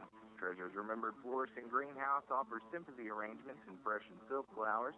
The best way to say you care is with flowers from Treasures Remembered Florist and Greenhouse. 600 West Locust Street in Princeton, phone 365-2556. Have you been a victim of debit or credit card fraud? Farmers Bank and Trust can help lessen your risk of getting taken advantage of. As our customer, you have exclusive access to a security feature in our app that will allow you to turn your debit card off while you're not using it, then turn it on instantly when you need to use it. Keep your information safe. Log into our free app to use this feature, increasing the security of your information right now. Not a Farmers Bank customer? Come down. Let us set up your account and start protecting you from potential fraud opportunities. This is not a guarantee that your information will not be compromised. This is an increased security measure. Farmers Bank and Trust, member FDIC. Public Power today is an important American institution, an expression of the idea of local people working together to meet local needs. Your Princeton Electric Plant Board lights up homes, businesses, and streets with public power, electricity coming from a community-owned and operated facility. Their purpose is to provide reliable and safe, not-for-profit electricity at a reasonable price. They exist to serve you, their fellow citizens, friends, and neighbors, and their loyalty is to their customers. Princeton Electric Plant Board continues to make Princeton a great place to live and work. They are hometown energy working for you. La Potosina on the Marion Road in Princeton is the best place to experience delicious, authentic Mexican cuisine with an extensive menu that has something for everyone. Choose from local favorites like fajitas, chimichangas, burritos, and Maria's favorite with rice, grilled onions, and peppers, chicken, shrimp, steak, or a combination topped with La Potosina's mouth-watering cheese sauce. That's La Potosina on the Marion Road in Princeton, phone 365-3848. Oh, howdy there. I'm the extra crispy Colonel for KFC, here to tell you that for the first time ever, you can get 2 new Chicken Little sandwiches in a $5 fill-up. So I guess we're making history here, folks. KFC extra crispy, hand-breaded tender on a warm sesame seed bun history. Chicken Little, history so delicious. KFC, it's finger little good. Limited time offer, participating KFC. Prices may vary. Tax expense. Fall is here and the harvest season begins again. While farmers are busy gathering their crops, hoping to sell them when the market is high, Fredonia Valley Bank is busy working hard to help the farmer with their agricultural needs. Fredonia Valley Bank understands the capital it takes to grow and maintain a profitable farming business in today's world. Our loan officers are available every day to listen and help you grow your business. Fredonia Valley Bank, member FDIC, and equal housing lender. 602 Cassidy Avenue, Fredonia, and 226 Commerce Street in Eddyville. Porter Gas Company is a full-service local and family-owned propane company offering services in Princeton, Cadiz, Madisonville, and Murray. Right now, Porter Gas is offering specials on propane. Porter Gas offers Holland and Napoleon grills, Dixie choppers, and they also have Red Max weed eater. Contact Porter Gas Company today for all of your residential, commercial, and agricultural propane needs. Porter Gas Company, a family tradition of service since 1951.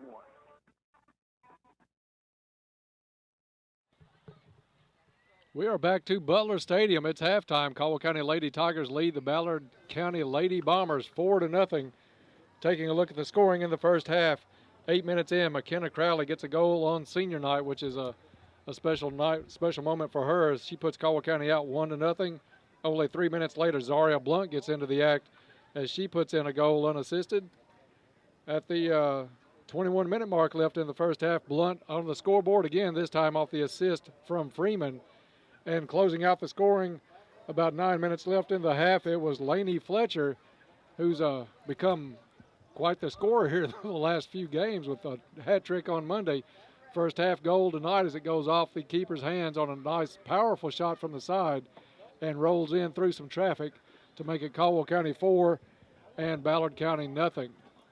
Dennis Stevens, Jordan Dunn, Macy Janina with you here at halftime. And Macy, senior night activities before the game. I know it distracts a little bit. Caldwell County came out. The pace was a little bit slow in that first half. It looked like they picked it up as the half went on, but it took a little prodding from Coach Jacobs, I think.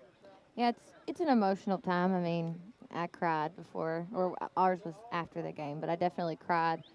You just kind of have to know that it's just something that happens. You have to move on, and you have to play your game.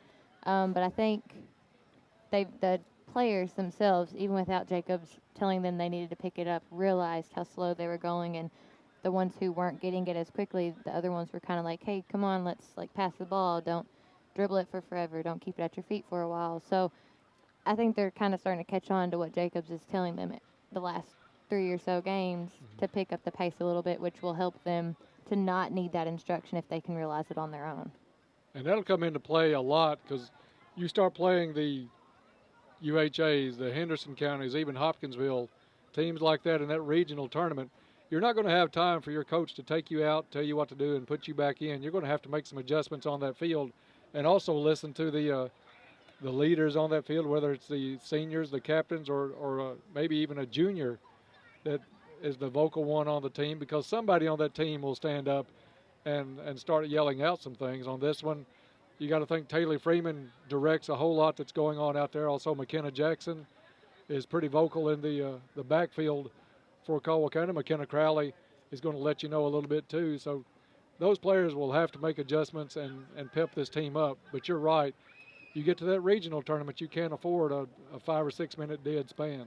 And it's really easy playing a game like Ballard or like Crittenden on Monday who play a slower game. It's easy to drop down to that level. And it's much harder to say, okay, guys, we don't play like this. We have to play like our game.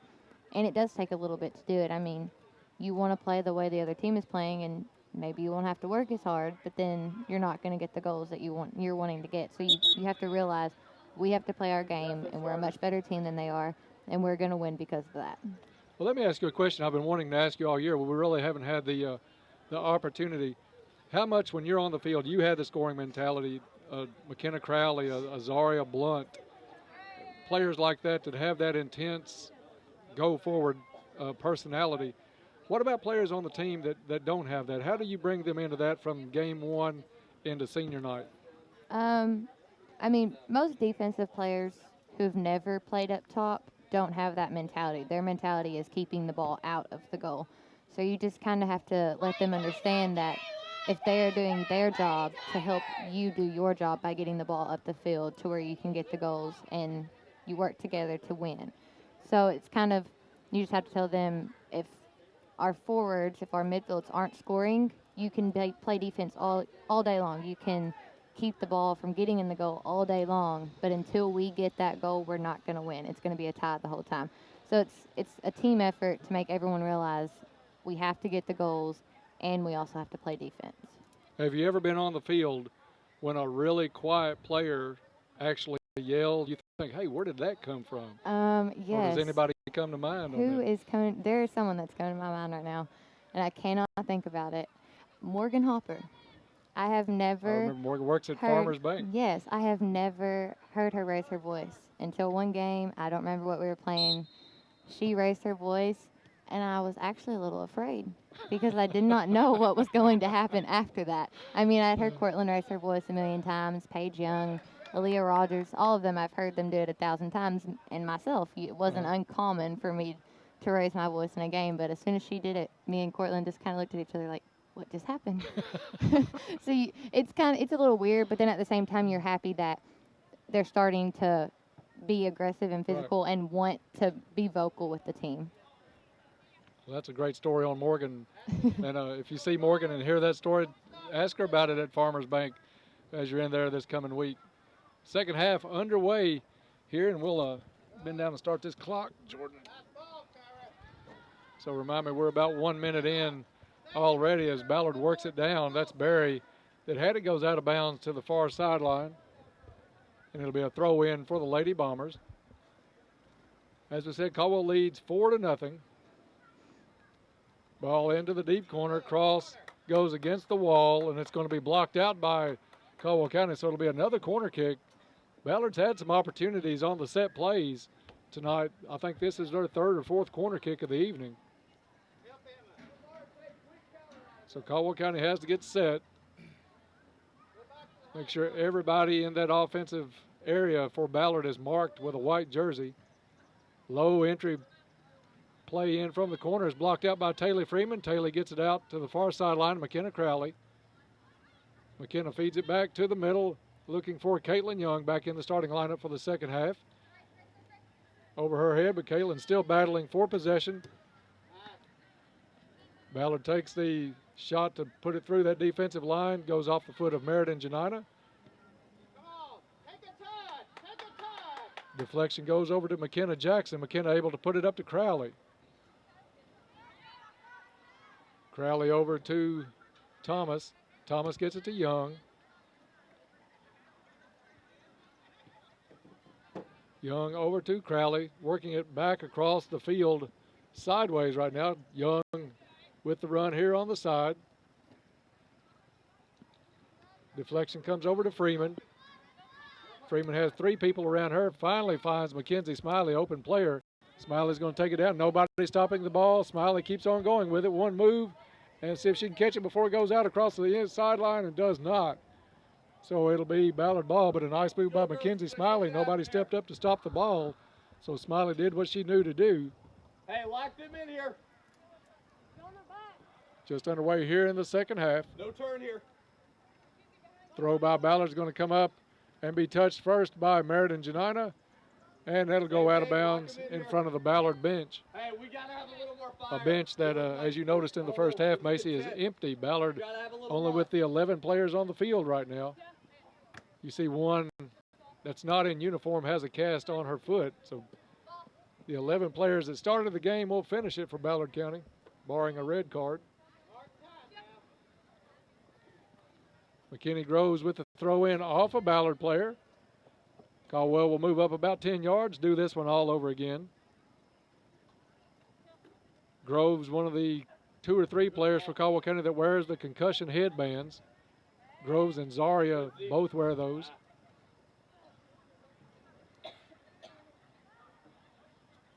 Macy, are you surprised at this point with the concussions that are received in soccer that those aren't mandatory for KHSAA across the board? Yes and no. I mean, me, myself, I didn't head the ball as much simply because normally I was right next to the goal, and if I would have flicked it, it wouldn't have went anywhere. But at the same time, I mean, watching Coley Rogers play, whenever my brother and him played together, he had multiple concussions, and if he would have had those headbands, the concussion headbands, it may have kept him from getting a few concussions. So I see both ways, and at this point I think it should be a coach thing more than a parent thing if it's not going to be a KHSAA thing. I know Meriden hated them. Hey, that's a good ball. Good decision. But they are hot when you're playing in August, early September. I understand that part. Definitely. I know Cortland suffered several concussions over the course of her career. Yes. And she had one on one night when she was kicked literally in the head in the box and had the concussion guard on and still got a concussion from it. But had she not had that on, it could have been catastrophic. Right. So I see both ways. I mean, it's the same thing as should players, if they have a bad ankle, wear an ankle brace? Should they put something on their wrist if they're prone to fall and land on their wrist? I mean, it's just kind of, if it happens, it happens, and maybe if you have them on the one game you don't wear it, you get a concussion. It's just kind of have to go with it. Zaria with the breakaway, blocked, and good effort by Zaria. Still takes it in. That was a nice follow-up by Zaria. It was initially blocked by the keeper for Ballard County. Hey, Zaria, way to follow that. So the keeper went up to touch it. Macy Zaria aggressively stayed after it as the ball was not in possession, and she was able to get that ball on into the net. So the hat trick tonight for Zaria Blunt puts Caldwell County out 5-0. 34 minutes left in the second half. Press, press, press. Zaria getting close to that 30-goal mark on the season. 6 goals in a game will really help that average, though, right? Yeah, definitely. 3 is not going to hurt it any, but 6 is something else. Look to get out of pressure. They work the ball over to Groves, over to McKenna Crowley, rather. This one's going to go down on the deflection, picked up by Drew Thomas. And she'll put the big punt out near midfield. This one's going to be settled on a nice settle by Mackenzie Smiley. Ballard able to come up and put the long ball on down to Matea Butts. Matea settles that one, comes up, puts it back to Smiley. Smiley sees Caitlin alone, Caitlin Young on this side. Caitlin takes it with her across the midfield stripe. One player to beat, she gets by her. Now Caitlin has some grass down the sideline. Takes it across the middle on the deflection. Ballard puts it out of bounds. On that one, I need you coming diagonally towards her. Don't keep running straight. Pull in. That was a good play by Caitlin Young on that one to get by one player and keep the ball in possession. She'll go over, take the throw in the deep offensive end for Caldwell County. Freeman with a nice one-touch back to Smiley. Smiley plays it over to Caitlin Young. Young plays it off another Ballard player and out of bounds, and they'll start this one all over. Pull her out of there. There you go. Young gets it over now to Freeman. For a run in. Freeman to Smiley. Smiley can score from there. Off another Ballard player. Hey, let's look to switch. They literally have Smiley scored from a little bit farther out than that on Tuesday night against Callaway County for the Lady Tigers' only goal. Freeman with a nice hook play, looks for Meriden Janina. Janina has some company, gets it over to Jackson. Now Jackson battles a couple of players. Deflection goes back to Matea Butts. Matea drops it to Freeman. Bottom of the midfield circle, over to Smiley. Smiley with a nice through ball to Caitlin Young. A lot of white jerseys in that box. If Caitlin can get it over, kicked out of bounds and across the end line, Caldwell County will have their first corner kick of the evening. Hey, Taylor, take that. Macy Zaria was in a great spot for goal number 4 had that ball gotten through one more player.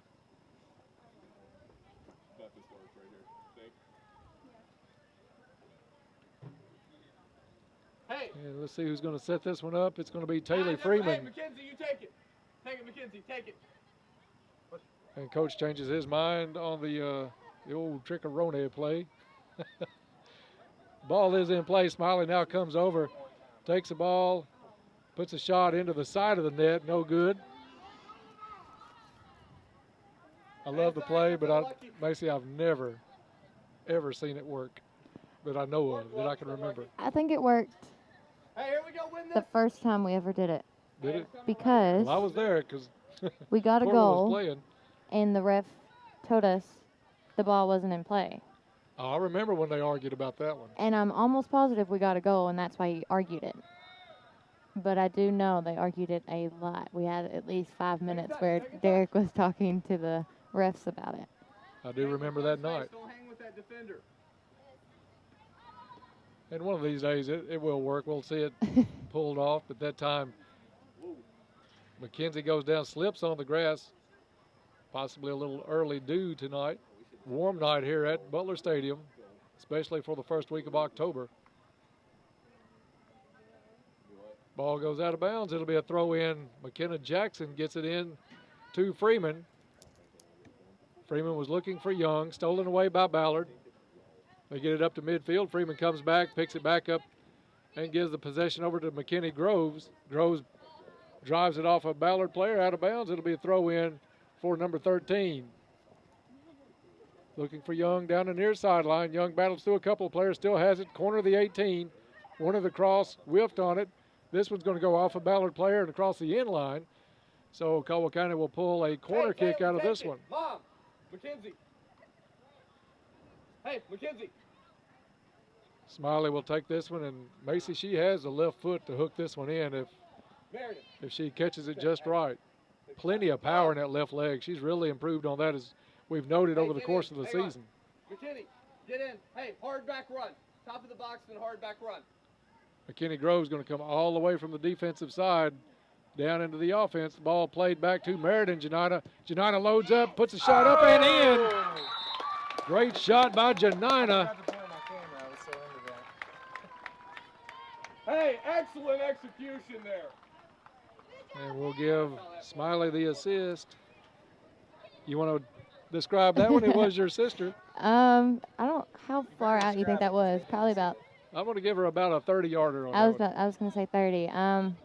Had quite a bit of bend on it. I didn't know she had that much to where she could do that, but it definitely went up into the top left corner.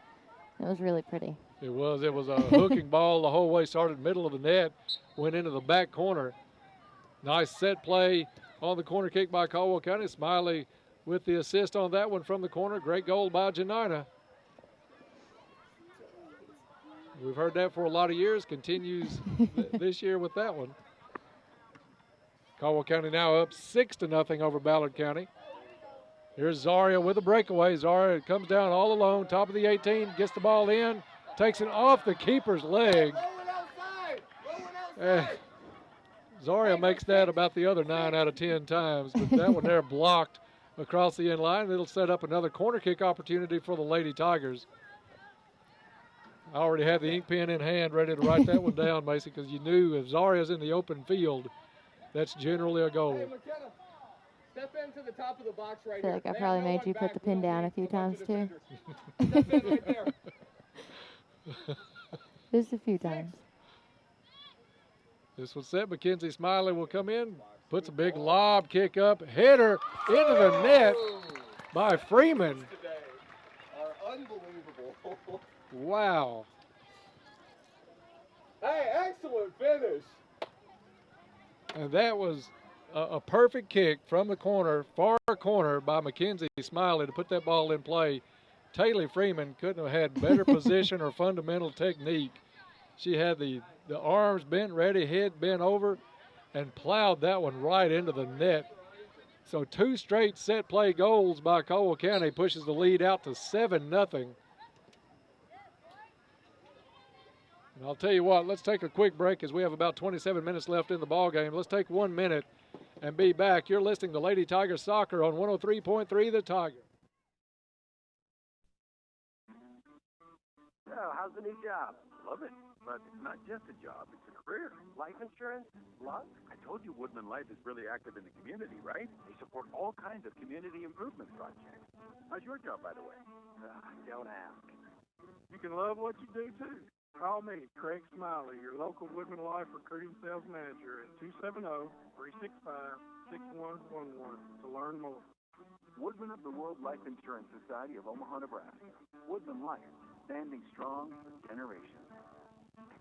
Taco John's is proud of our Lady Tiger Soccer, and we know you are too. Show your Tiger pride. Come into Taco John's on home game days wearing your blue and gold and receive 10% off your meal. Remember Taco John's at our new location at US Highway 62 West in Princeton. Again, don't forget, wear your blue and gold into Taco John's on game days and get 10% off your meal. And let's go Tigers!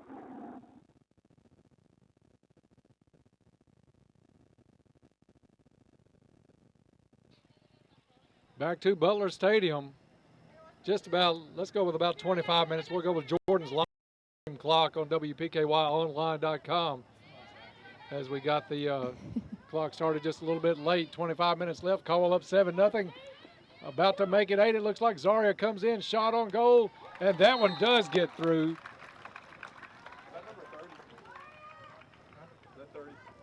30 on the season for Zaria Blunt, unassisted on that one. 8-0 Caldwell County. Nice play by Caitlin Young to get that ball, bring it down the field, put it where it needed to go over to Zaria. Zaria did the rest with a nice run into the 18, puts the ball away. Her 4th goal of the night, 30th on the season. Pretty good week, Macy, 10 goals. Definitely. Swatzel and Goffinet come in. Smiley and Jackson will come out of the ball game. Yeah, 10 goals is a pretty good season for most players. Zaria has that this week.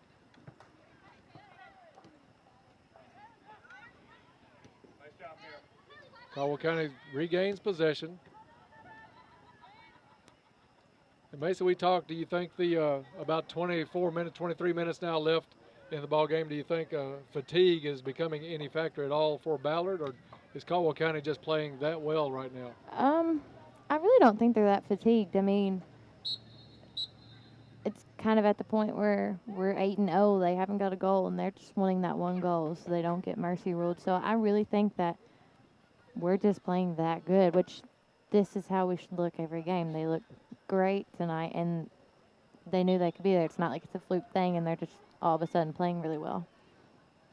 Yeah, they're not a fast starting team, or haven't been most of the season. I think Coach Jacobs was impressed with their game against Crittenden, how they came out pretty strong in that game at Marion that night. But aside from that, it does take this team a few minutes to get into the flow of a game this season. That may be just part of the personality of this team this season. Ball out to midfield on the punt out by Thomas. Far sideline, that's Swatzel. Puts it down for Blunt. Let's see if she can get through again. She has one player beat. Puts the elbow in the back of the other, gets to the ball. She has it, but at a bad angle. She's going to turn this one and try to take it the other way. Stolen away, and that'll be kicked. Ballard wanted to kick it out of bounds. Goes up that little ridge here at Butler Stadium. Does not go out. Now Taylor Freeman with the shot, and just over the top of the net. Caldwell County almost had a gift goal there, Macy, as Ballard tried to put that out, but there's a little hump right under the scoreboard here at Butler Stadium, and it'll keep a lot of play in. Matea Butts will come out and get a well-deserved rest tonight, as Sarah Grace Carnahan will take the position on that defensive line. Kick out by Ballard County. Far sideline is McKenna Crowley. Do want to remind everybody, we didn't get to mention the broadcast schedule much at halftime.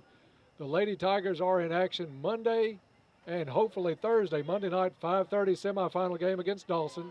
Should they win that, championship of the district is on Thursday night at 5:30. Both of those games here on 103.3 The Tiger and streaming live on WPKYonline.com. Boys games also will be held here next week in the district. Harold Riley will have all those in the boys game tonight. That follows this one about 20 minutes after the completion of this game. Goffinette puts it in play, drops it up to Freeman. Freeman gets it down to Caitlin Young just inside the 18. That one's going to be deflected out of bounds. It'll be a throw in for Caldwell County. Throw in to Freeman. Deflection comes back to Freeman. She puts a left-footed shot up. It's going to be wide to the right, and it'll be a goal kick for Ballard. About halfway through this second half here at Butler Stadium, 8-0 Caldwell County. As we said, a win tonight and a win on Monday gives Caldwell County, assures them of their first winning season in the last 5 years. So a big accomplishment in a lot of ways for Coach Jacobs and this squad this year. Already a regular season district championship, on the edge of a winning season for the first time in a while. So good things happening in this program under Coach Jacobs already. Definitely. Goes in well. That one's going to go off the leg of the defender. It'll be Swatzel with the throw in. She finds Freeman. Freeman puts it up looking for Goffinette or Crowley. And Crowley able to keep that one in with some tightrope walking on that far side. Gets it to the center of the field to Caitlin Young. Young back to Freeman. Freeman with the big lob over to Blunt. Blunt plays it off her chest. One player back for Ballard, and they're able to kick it out. Yeah, literally out as it goes through the gate on the far side. This whole stadium, there's 3 feet when you go out. And not necessarily a souvenir, but it might take a minute to get this one back in. Excuse me. Macy, I think those defenders for Ballard County are going to dream about Zaria's number tonight in their sleep. Especially this second half. It seems like she's making a run every time you look up. Had a great senior night here for Caldwell County. Nice crowd on hand tonight. Ballard County brought several people over. A lot of crowd here for Caldwell County. Ginn has it now just above the top of the 18 over to Freeman. And let's see what the call was. It was against Ballard. Freeman? Yeah, for Pushing Taylor, Freeman yeah. down. All right, that was not in the box. It'll be a free kick. Ask for 10 if you need it. And I think Freeman's going to mark the 10 off on Ballard County. She was wanting to take that kick pretty quick. Yeah. But they were able to set the wall up. Going to send Groves down to the corner of the 18. That gives Freeman an option if she doesn't want to lob this one over. You have Blunt, Caitlin Young, lob up, and that was going to be a little too much on that one by Freeman. So it'll be a goal kick for Ballard County. Not a bad pull. Hey, let's get shape now. Win it in the midfield. Caldwell setting up to block this goal kick back out.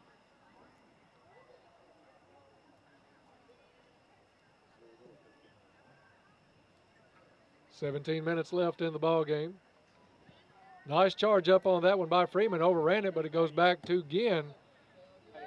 Freeman able to come up with the deflection. Gets it over to Groves. Groves down to Freeman. Freeman in between a couple of people. Zaria almost got into the action on that one. I think one of the things that helps Zaria more than, I know she's physical. She's able to body up on just about anybody. But her first step is probably as quick as you're going to see in girls high school soccer. Right. I mean, she doesn't slowly do it. I mean, as soon as she takes that step, it's just as fast as she would be as if she already had the ball. Ball kicked out by Ballard across the end line. It'll be a corner kick for Caldwell County. All right, man, You got to liken it to in baseball, a base stealer. When he takes off for second base trying to steal that base, that's Zaria's first move just about any time she goes anywhere. Like you're about to take a short kick. So it's Sarah Grace Carnahan taking this ball down to the corner. Groves comes up to give her an outlet. That way, if it's a quick ball out, we have 2 to her 1. Ballard learned something on the last couple of plays. They're going to come out and guard Groves on it. So Carnahan will put this across the net and in on the far side to Freeman, I think, with the goal. Oh, sorry, wrong one. Taylor Freeman with the goal makes it 9-0 Caldwell County. Carnahan with the assist. And with that, Pookie Traylor and Becca Seibert come into the ball game for Caldwell County as they're knocking on the door of the mercy rule tonight. 9-0 Caldwell County. Freeman and Zaria come out of the ball game. Kara Morris will come in also for Caldwell County. Coming out is Becca McConnell. So it's going to take a couple of minutes to wrap up the scoring tonight after this game, Macy's. A lot of good play. That's 3 corner kick goals by the Lady Tigers in this second half. And that's what Jacobs wants, was those set plays to finally start working out every game, not just one here and there. 3 in the second half, 4 overall, because didn't Laney score? Wasn't that a corner kick in the first half on that goal Laney had? I think it was. So Lady Tigers doing a great job. Couldn't come at a better time as you have district tournament action starting on Monday night right here at Butler Stadium. The district will be inside the wall this year. Big throw in by Ballard County. They're trying to work the ball up.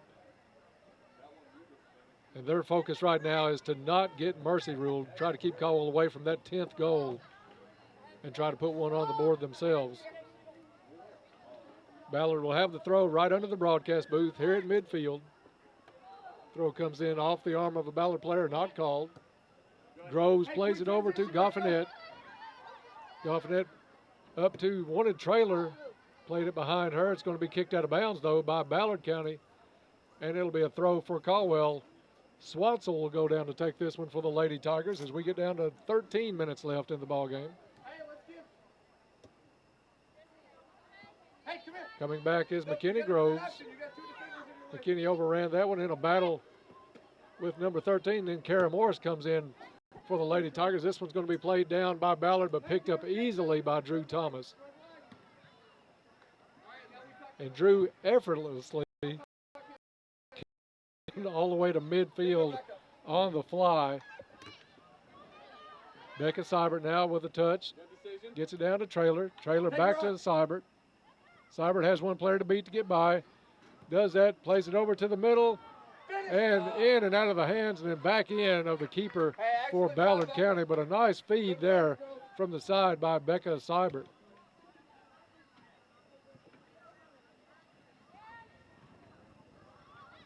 Seibert's going to be a good player in the years to come, Macy. She makes some good decisions when she's out there and has pretty nice touch on the ball for a young player. Definitely. I mean, I think next year she'll have a lot more experience that she can be made, maybe moving into where McKenna Crowley is. I mean, she's got the foot for it, definitely, to make those crosses. She might be like Cortland, a few big McDonald's Big Macs or something might help her, but still a lot of speed and a lot of touch.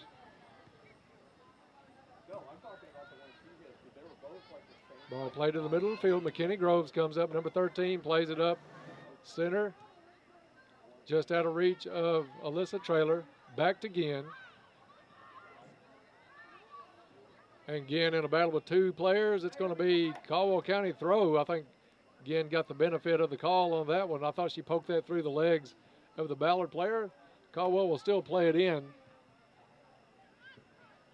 9-0 at this point for Caldwell County. That one's Caitlin Young. from Traylor. Traylor's going to try to. Caramore steps up, puts the ball up to Crowley. Crowley has it taken away, but there's Goffinette to clean it up for the Lady Tigers at midfield. Out of bounds off the Lady Bombers, throw in Caldwell County. We had a chance to tell you about the soccer schedule for next week. Tomorrow night's the 139 Bowl. That's the bowl game between Trigg County and Caldwell County. As going down the field is Seibert. That's going to be kicked out of bounds by Ballard. We'll be on the air at 6 o'clock tomorrow night with Coach Barnes and his pregame show. Right after that, we're still up in the air, whether it's Ty Englebright or Bob Hayes and myself, but we'll have a couple of guys up in the booth with Jordan. So we'll be on the air for the Farmers Bank and Trust pregame show at 6:30. And then coming up at 7 o'clock, it's Caldwell County and Trigg County in high school football. If you can't make it, you can listen on 103.3 or watch the live stream on WPKYonline.com. Ball kicked out of bounds by Caldwell County. Ballard ball on the throw in just in front of their own bench. Slightly over 10 minutes left in the ball game. 9-0 Caldwell County. Groves has a piggyback rider for a second, goes out on Ballard. It's going to be McKinney's throw, gets it into Traylor. Traylor, nice one touch over to Caitlin Young. Laney Fletcher able to get possession, gives it up to Traylor. Traylor trying to get around one player, does, puts the ball across and off the hands of the keeper off over the end line. So it's another corner kick opportunity for Caldwell County. Hey, 6. Sarah Grace Carnahan will go the length of the field to take this one. Hey, we just need 2 back. We just need 2 back. 3 corner kick goals in the second half for the Lady Tigers. Broke this one open. Get tight with her. Carnahan in the corner, gets set. Ball in play, and didn't catch it like she wanted, goes behind the net. And a bit of a wasted opportunity for Caldwell County as Ballard will take over on the goal kick. Hey, here we go. Get our shape now. Get our shape now. Back line right now for Caldwell County is Swatzel, Carnahan, Morris, and Groves.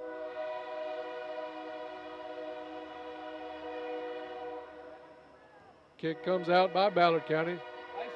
Nice first touch by Traylor. Traylor gets it over to Seibert. Seibert drops it to Caitlin Young. Caitlin goes far side to McKenna Crowley. Crowley with a nice step move, going towards the goal. Puts the ball into Traylor. Traylor with the shot. Oh, and blocked out. Nice play by the keeper. Kept in play by Caldwell County Seibert. Shot on goal again and caught. This one by Caitlin Young. A couple of good plays there, Macy, by that keeper for Ballard County to keep this one going.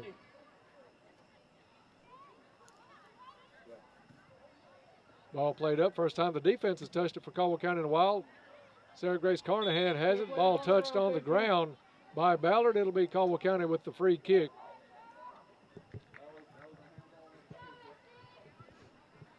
Carnahan will put the big leg on this one. Goes through a couple of Ballard players. Ballard County still gets it. Nobody coming up for Caldwell now. Morris does. Picked off and given to Laney Fletcher. Laney drops it back to Ginn. Ginn wanted to wrap that one around. Should be off a Ballard player and throw in for the Lady Tigers. They get it up to Traylor. Traylor takes a bit of a knee to the stomach. It will be called, and it'll be a free kick for Caldwell County just on their defensive side of midfield. Hey, here we go, girl. Sarah Grace, number 10, hand up, and ball in play. Good kick by Sarah Grace on this one. Leads Seibert. Seibert had some space. Shot on goal is in. Seibert finishes this one off. Oh, the nice assist. We'll give Carnahan another assist on the free kick. And Caldwell County with 6 second half goals finishes this one off. It's Caldwell County 10, Ballard County nothing, as Caldwell wraps up senior night for the girls with a big 10-0 win. Boys game will start in about 20 minutes. We'll wrap this one up and talk to Coach Jacobs So stay tuned. Come back with us. We'll be back in 3 minutes. Right here, you're listening to Lady Tiger Soccer on WPKY. Being a small town girl, the one thing I look forward to on Friday night is Tiger football. We can't treat the Tigers, but we can treat you. Hi, I'm Krista Futrell from Princeton Health and Rehab. Have you had surgery from an old injury? Our therapy team offers physical therapy, occupational therapy, and speech therapy up to 3 hours a day, 7 days a week. Still in the comforts of your own rehab suite. We accept Medicare and most major insurances. Don't let that old injury keep you out of the game of life. Call me at 270-365-3541. We're your neighbors. We're your friends. We're Princeton Health and Rehab. Here's a special message for Penny Rhino Electric members. Penny Rhino Electric is conducting member satisfaction surveys by telephone in October. Calls will be made from 5:30 p.m. to 8:30 p.m. Monday through Friday, and on Saturday from 10 a.m. to 6 p.m. The survey will take about 5 to 7 minutes. The surveys will help identify overall member satisfaction and be used as a measurement by Penny Rhino to ensure superior service to members. We thank you in advance for your time and cooperation. Penny Rhino Electric, your touchstone energy cooperative. Hello, I'm Charlotte Cummings, Outreach and Enrollment Coordinator at Community Medical Clinic. My role is to educate the community about the medical services that we provide and to assist any individual in locating and enrolling into an appropriate health insurance plan. Navigating the health insurance information exchange and finding your way through a maze of health insurance choices is not an easy task. So if you're needing to obtain health insurance and need a helping hand, please contact me at my office in Princeton at 310 Hawthorne Street. I assist patients at all 3 of our clinic locations, Hopkinsville, Oak Grove, and here in Princeton. Call today for an appointment to meet me for exploring your health insurance options. Our number in Princeton is 270-365-0227. Care that is close to home and close to your heart. Stop by Sandra's Gatherings where she is welcoming fall. Using traditional harvest florals, Sandra's Gatherings has created a down-home decor mixed with country collectibles, helping to give your home that time-worn charm. Make sure to ask about the new 1803 Keepers of Light candles and scents that have arrived just in time to complete your autumn inspiration. That's Sandra's Gatherings, 116 East Main Street in downtown Princeton. Phone 270-365-4000. Princeton Drug Company, 103 West Main in Princeton, proudly features low-cost prescriptions and friendly service. Princeton Drug offers in-town delivery, in-store pickup, or a convenient drive-through window. Princeton Drug has a wide selection of Christian greeting cards for every occasion. Princeton Drug is open Monday through Friday, 8:30 to 5:30, and on Saturday from 8:30 to 2:30. No deliveries on Saturday. Princeton Drug, 103 West Main Street, Princeton. Phone 365-5585. Whether it's a new addition to your home, a family vacation, bill consolidation, medical bills, starter loans, or auto repair, whatever your need might be, let ABC Finance and their friendly staff help you. ABC Finance can help you through the tough times. Stop by or call ABC Finance today, located on 62 West, the Princeton Plaza in Princeton. Phone 365-7444. Call Jody Lamb or one of the friendly staff, and they will do their best to get the money you need. Back to Butler Stadium. Caldwell County wins this one 10-0 over Ballard County on senior night here at Butler Stadium. A lot of scoring tonight from Zaria Blunt. Zaria able to put up 4 more goals tonight, 10 goals on the week for Zaria. So a great week by Zaria. That second half saw Zaria get the scoring going to make it 5-0 Caldwell County. Meriden Janina on the corner kick assist from Smiley made it 6-0. Taylor Freeman, a nice header on another corner kick play, 7-0 Caldwell County. Blunt picks up her 4th goal of the night, 8-0 Caldwell. Freeman on the Carnahan assist on the corner kick, 9-0. And Seibert, Becca Seibert finishes it off. And I want to say that was her first goal of the year, so she'll get the Anthony Hart Award at the banquet this year, getting her first goal of the season. She wraps it up, another Carnahan assist, 10-0 Caldwell County. We are joined by Coach Jacobs. And, Coach, congratulations on the win tonight. A lot of emotion on senior night. I know it's a big time for all the players. Macy's been through it. We've watched several over the years. But a big win tonight for your squad. Yeah, you can't ask for a better end to senior night than that.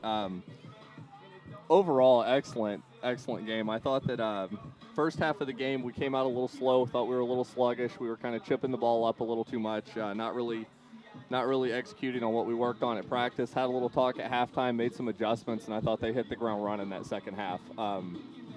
Just excellent finishing, set pieces. That's what you want to see. This could not ask for a better end to a game going into districts. This is the way you want to execute. This is the way you want to handle a team going into your tournament time. That's exactly what Macy had brought up tonight, how we're doing these set plays at the right time, because those could be make or break in a district tournament game.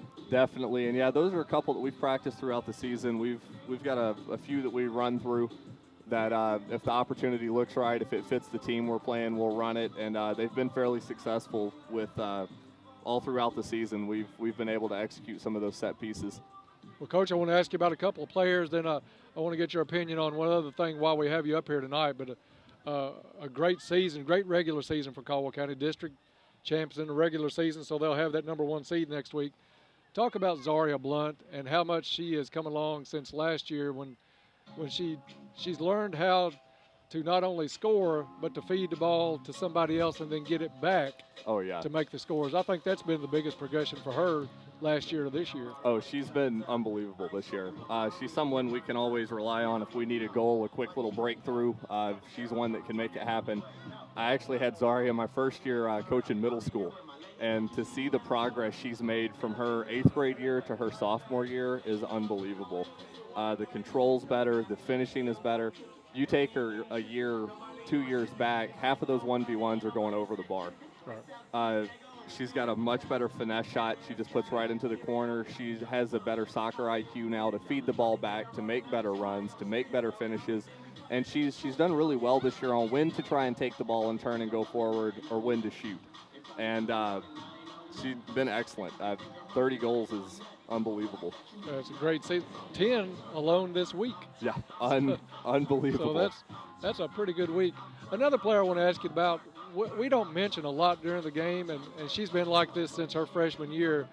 Doesn't get a lot of accolades, but she's the steadiest player on the team. And in fact, one year, a couple of years ago, I called her the most unselfish player in a Tiger uniform, bar none, basketball, football, whatever, and that's Taylor Freeman. Oh, yeah, Taylor has been an anchor in that midfield.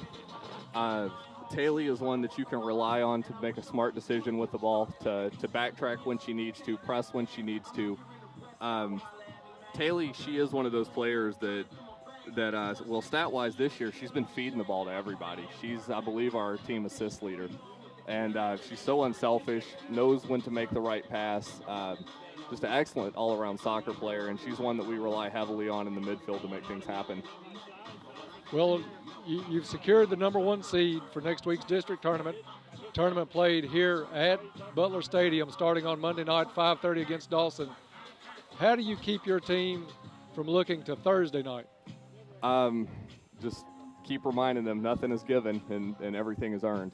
And that's kind of going to be our attitude and our mindset going into this tournament. I gave them the day off tomorrow. Felt like they definitely deserved that after a rough week. But we're coming back Sunday afternoon to practice. And you don't overlook anybody. You take it a game at a time, and you just keep reminding yourself. I've told them over and over, this is your field. This is your tournament. So it's yours to win. It's yours to give away. And it's not going to be given to you.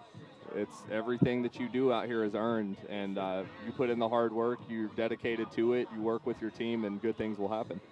And you know how great a player Macy was during her career. She said you really made some points given that Friday afternoon off from practice because the girls really appreciated it. And she said she was telling me how much that meant to a player right after you did that up here. So. Oh, yeah, it was because I know after the Callaway game Wednesday, I worked them hard yesterday. They had a very tough practice yesterday, and but it paid off tonight. And yeah, I'm going to reward you for it. You came out, you corrected what you needed to, and you earned that day off. So, like I say, things are earned. It's yeah, you're exactly right, and they did tonight, especially the way they executed some of those set plays.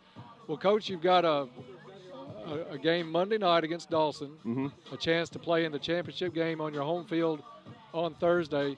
But Monday's game is also another milestone that you could achieve this year in your first year.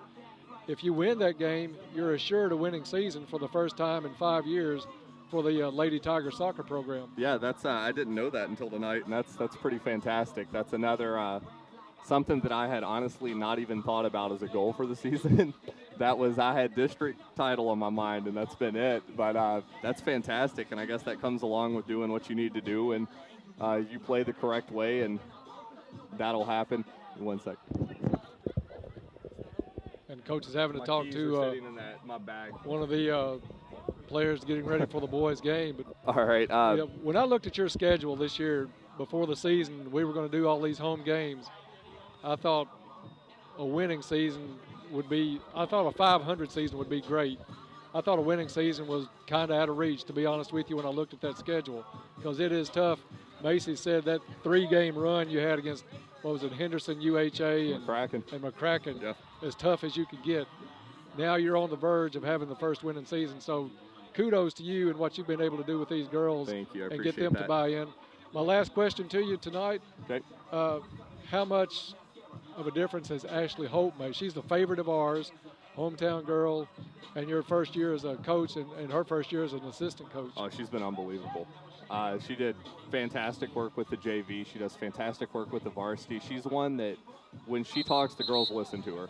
They have a lot of trust in her. They really, really like working with her. I like working with her. We've got along great this season. It's been very open communication. She'll give suggestions. I'll give suggestions. Couldn't ask for a better assistant. She's been fantastic. Well, Coach, again, thank you for coming up after the game. 10-0, Caldwell County wins this one. And Macy, you and I will be back on Monday night for the semifinal game. Caldwell County will be taking on Dawson Springs in that one, in the semifinal game, and hopefully a chance to play for that district championship on Thursday night. So any closing comments for you before we turn it over to the guys? Just that this game was really good tonight, and that hopefully they come out and do the same thing next week for district. Well, glad you were here for the last several games, and thank you for joining us all season. Hopefully you got about 3 or 4 more games to go before we call this one a season, maybe more than that, the way this team's playing right now. But I'll tell you what, we're going to take about a 4-minute break, turn it over to Harold Riley and Jordan Dunn, and they'll have the call for the boys. It's Caldwell's boys in Ballard County here at Butler Stadium coming up. So stay tuned. You're listening to Tiger Soccer on WPKY. This is Holly Van Hooser with the Woodall Agency in Princeton, Kentucky. Are you wanting the best options that meet your needs? If so, call our friendly and professional agents who are just a phone call away at 365-5541 or visit our website, woodallagency.com. We will give you a free quote for your home, auto, or even your business. We will get back with you on the best options that meet your needs. Our office is located at 110 West Washington Street. Call Woodall, y'all. It's that time of year again. Soon, leaves will be falling, football, and deer season is right around the corner. And when those little critters get scurrying around, sometimes our vehicles get in their way. Whenever that happens, Price Shoes Incorporated hopes you remember our body shop to get you back on the road. We offer free estimates, 3-stage paint process that is guaranteed as long as you own your vehicle, and certified technicians that together offer 115 years of combined experience. We keep rental vehicles readily available, so even if your car is out of commission, you don't have to be. Price Shoes Incorporated, Highway 91 North in Princeton. When you need extra time to heal, Caldwell Medical Center's Swing Bed program can help you if you've been discharged from a hospital but still need recovery time before going home. Who's right for swing beds? Patients with recent joint repair or replacement, recovering from a wound or major surgery, patients who need acute physical or occupational therapy, patients in need of post-hospitalization pain management or IV therapy, or patients recovering from a stroke. For more information, contact Caldwell Medical Center at 270-365-0300. Caldwell Medical Center, located at 100 Medical Center Drive.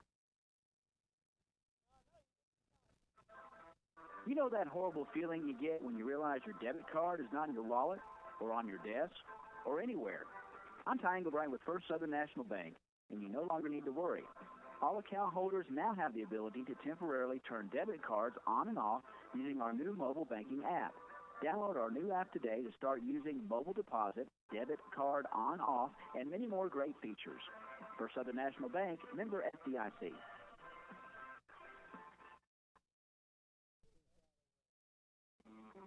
With the weather beginning to get cooler and the feel of fall in the air, Treasures Remembered Florist and Greenhouse offers a great selection of fall mums, a wide variety of fall wreaths, lanterns, birdhouses, and fresher silk flowers in beautiful fall colors to decorate your home.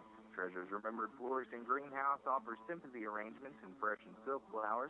The best way to say you care is with flowers from Treasures Remembered Florist and Greenhouse, 600 West Locust Street in Princeton. Phone 365-2556. Have you been a victim of debit or credit card fraud? Farmers Bank and Trust can help lessen your risk of getting taken advantage of. As our customer, you have exclusive access to a security feature in our app that will allow you to turn your debit card off while you're not using it, then turn it on instantly when you need to use it. Keep your information safe. Log into our free app to use this feature, increasing the security of your information right now. Not a Farmers Bank customer? Come down. Let us set up your account and start protecting you from potential fraud opportunities. This is not a guarantee that your information will not be compromised. This is an increased security measure. Farmers Bank and Trust, member FDIC. All right, we're live at Butler Stadium tonight. We have a guest with us up here, going to do a little color talk with us for this game, senior Adam Redfern. And tonight we come to you with the Bombers from Ballard County, facing our boys from here as the Tigers from Caldwell County. In the mix of it, this is senior tonight.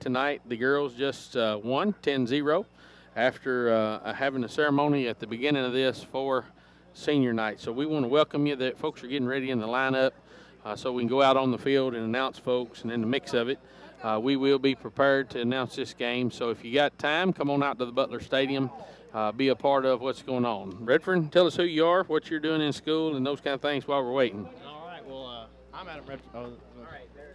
I'm Adam Redfern, and I'm the chamber intern down there, and I play tennis, but I love watching soccer. I've been coming to all the games this year. It's pretty nice something to do on the night, just sit back and watch the boys play and the girls play. It's pretty nice tonight, too. It just feels good.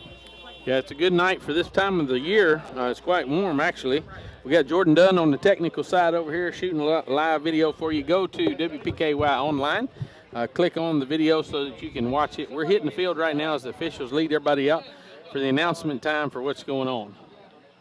So hang with us for just a second. As they get out there, we'll have the opening announcements. Remember, this is the senior night, and I will say this. There's a little bit of unusual equipment out there. We've had several injuries this year, and as we announced tonight, Caleb Riley is going to get to start the game, his last senior home game. Even though he's not been able to play much this year, so I know that that is impactful. So let's go to the announcements as we greet everybody here at the Butler Stadium. Good evening. We want to welcome you again to the Butler Stadium as we're here to kick off this game between the Ballard Bombers and our Caldwell County Tigers tonight here on senior night. For our opposing team of the Bombers, we want to announce number 11, Joshua Byerly.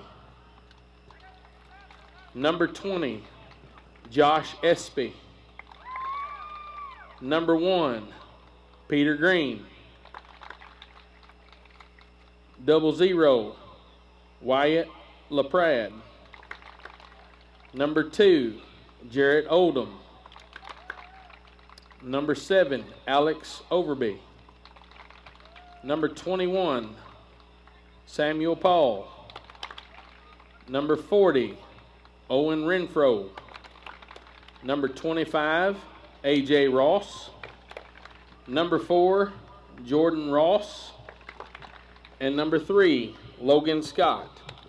That is the Ballard Bombers. Tonight as we begin, this evening for senior night, I want to announce those that are here tonight.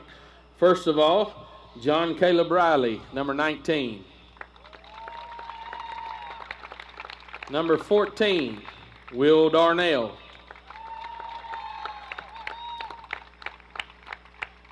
Number 1 tonight, Warren Forsythe. Number 34, Garrick Smarawa. Those are our seniors for this year. Give them a big hand, folks. Number 5,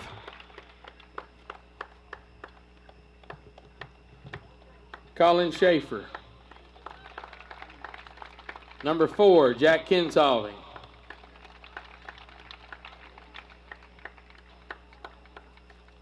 Number 9, Mitchell Scott. Number 7, Boyce Nichols.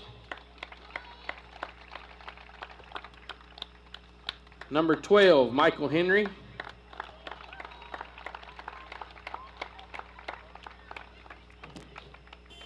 Number 6, Frisch. And what's Darian's number? Number 15, Darian Wilbur.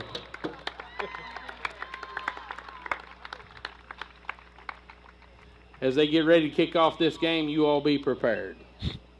We've already done that. All right, tonight. As we come tonight, again, Caleb Riley, they'll do a quick little deal. The officials have already okayed that in the mix of it. You all have to forgive me as I was making the announcements tonight. I don't have a sheet in front of me. I was doing it from memory, and some of them were turning around, having a little trouble seeing their names. Now, what you're going to see is a little pooch kick here.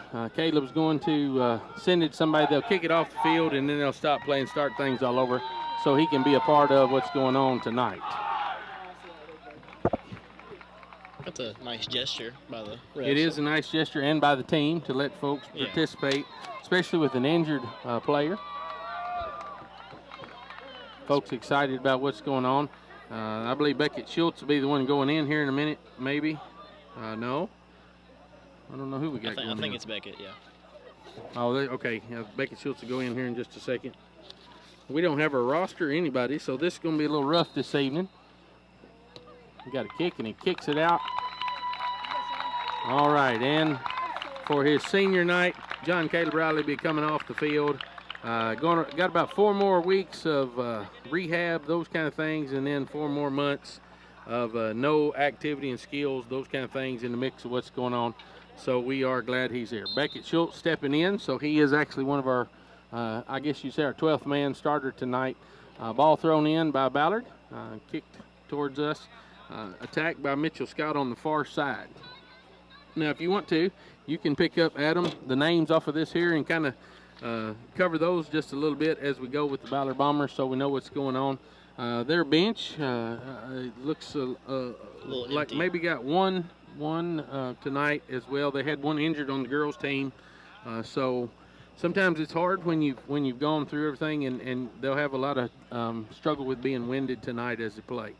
So we look forward to this game. Come off of a Union County win. I think it was 5-1. Getting a lot of encouragement from the stands, and we've got a good crowd over in the stands tonight over there. So glad for that. Garrick Smarava up in the middle tonight, moving forward as a senior. Mitchell Scott driving it home. They come on out to greet it. Smarava going to move towards the ball and try to boot it out. Number 21 for their team going to hit it up the midfield, and we're in the circle right now. Boyce Nichols picks it up. Samuel Paul, 21 for the Ballard County Bombers, moving up. Little nosedive there. I think we might have caught the grill or something on fire. It's a little smoky out here, so it's not that the camera is bad. It's just, I've never seen burnt bricks before, but I think we got some burnt bricks over there. Oh, it definitely looks like it. You got a high pooch from Nichols all the way down to the top. He's got a good touch. A beautiful shot. Beautiful shot. They're wanting to call for offsides on that. I'm not sure if they're going to get it or not. He looked pretty onside. It was a pretty good pass. It was pretty good. Ball was high. He picked it up off a high pooch kick. Put it in. Who put his foot on that one? Darian. Was that? Yeah, I mean, on the Darian Welburn was actually the one that scored, right? The one that scored, yeah. All right. Darian with a good volley. It's a good touch. Yep, good touch tonight. Now, they'll bring it back up and start over.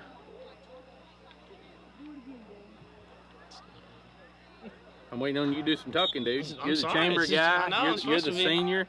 You're supposed to be smack talking up here, and so far you ain't said nothing. I don't want to offend too many people out here. Well, that's okay. You're talking to me, dude. In the mix of things, we are glad for all the sponsors that are out there that help. Some of them, in fact, are part of the chamber where you're down there working, and all of it comes together. for our community. Good night tonight. Weather's about right.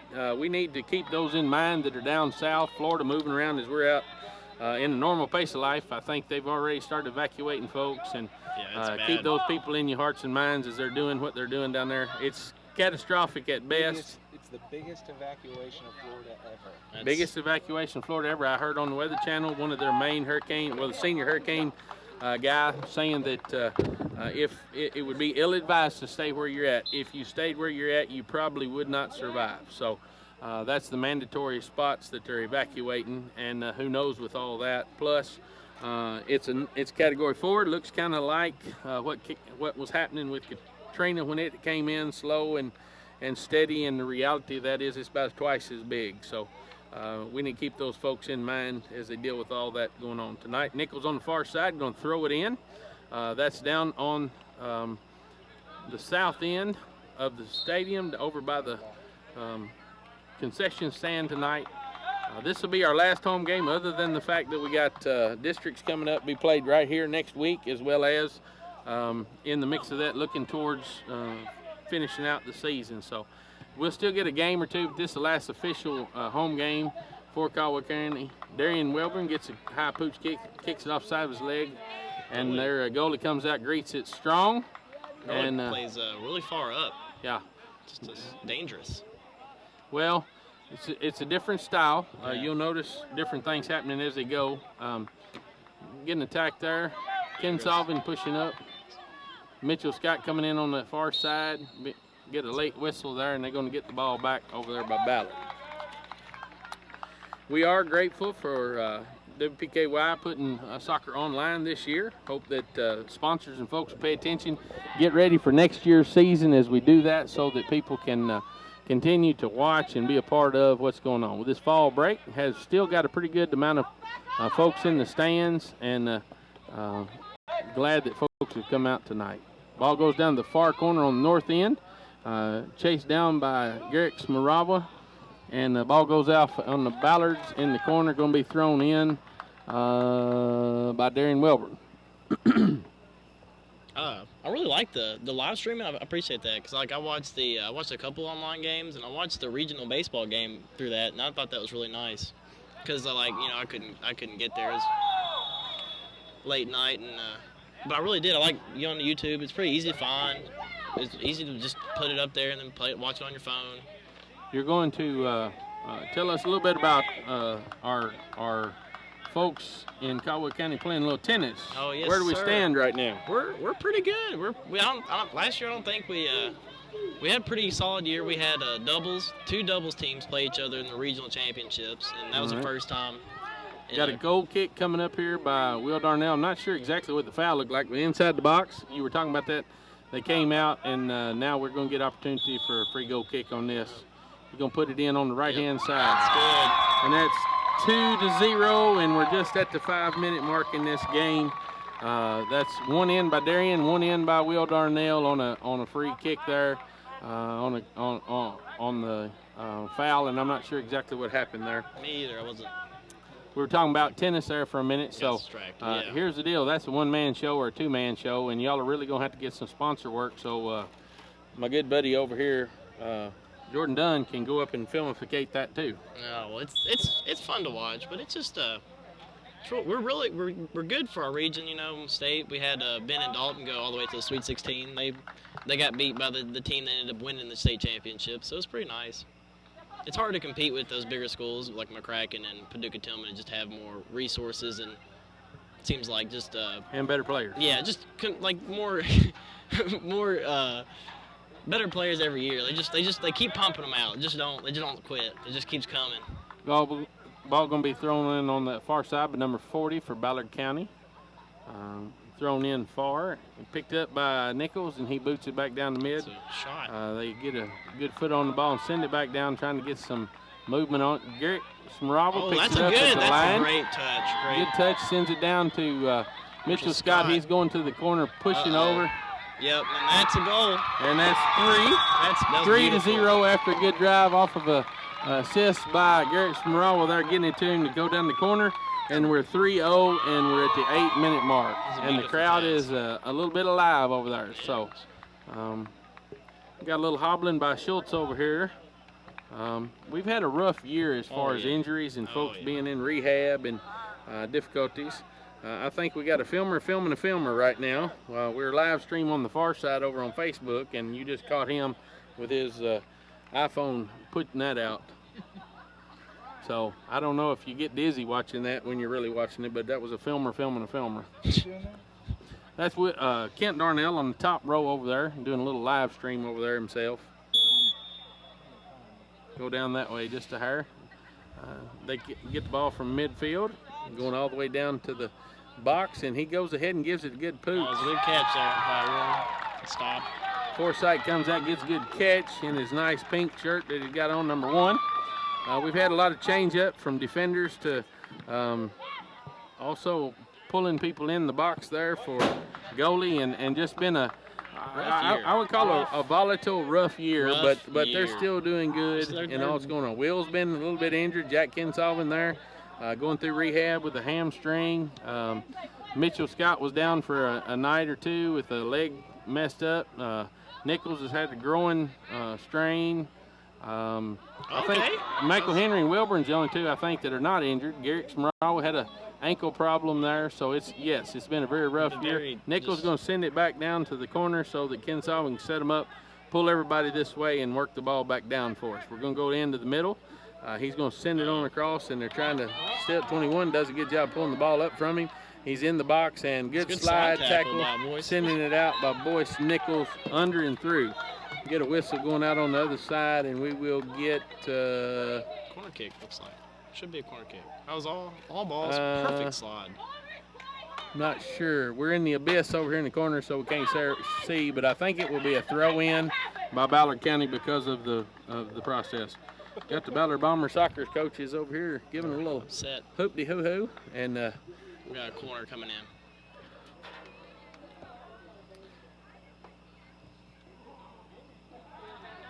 Corner kick heads off of number 40, it looks like. I don't know that I've ever seen numbers as high as 40, but that's what I noticed too. The girls had really high numbers, 91. Like I've never seen anything over 50. I don't know that anybody around here has ever had a retired number in soccer. We've got some retired numbers for football in Caldwell County. Got a whistle in midfield. We got a blocking foul. Going to call it on Frisch over there. Ball's going to go back to Ballard County. It's been the injuries have made it like they had some games this year that they would have won if they had everybody that wasn't. Trying to keep everybody in sync's been hard. Yeah, it's just hard because you're always having to rotate new players. And they don't have the same chemistry. Darian Welber going down the far side, working it down to the corner. He bypasses them, comes up to the top of the box, sends it over mid. Oh. Garrick puts a good foot on it there at the line. He's going to give it a good boot again. He's going to give it another good boot. Garrick's in there for the goal this evening, and he's working at it. 3 good punches on it, but he right in the middle of all those green shirts, it just didn't go through. Good blocking job by Ballard. They just stood in the way. That's what you want to see on a regular basis. We are under the 10-minute mark now. Will Darnell going to come down and throw it in. He's sending it over to Frisch. He's going to give it a pooch over to the middle and cross it over. And Garrick's there. Mitchell Scott's going to push it all the way in, and Garrick's there to receive it. Going to let it roll out, take a roll bounce out so that they can throw it in over there. If you're not out tonight here with us, we got the flags out. We've had the tunnel for the guys and the girls to come through. Had a good senior night for the girls against Ballard, 10-0 on the girls' side. There are balloons out, and everybody's in their blue and gold, and we're having a good time. Darren Welburn going to pick up the ball on this far side, move it down towards the corner. He's going to send it on in. Good snag on the ground by their goalie there. I don't know his name, but that was a good snag on that one. He's giving them time to get set up, going to give it a good punt, and it comes down past midfield. Received by Nichols. He punches it and sends it back down. They're going to get a throw in on the far side. Do you know anything else about sports? Is that the reason you're not talking?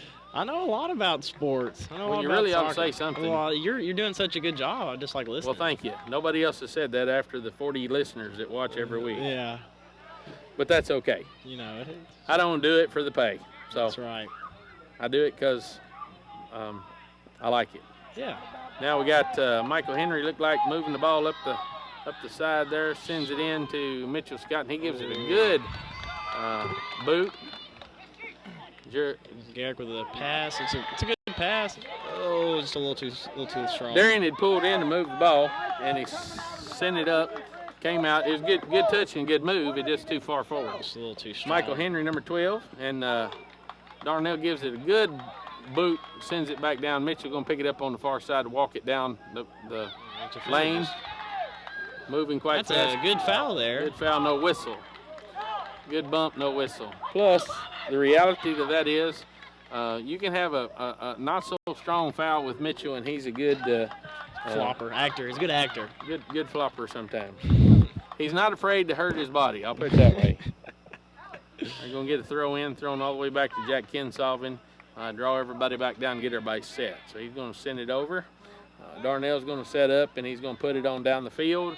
He punches it back over toward one going down the side field. Can't see that. On the chase in the corner in the abyss over here. The abyss.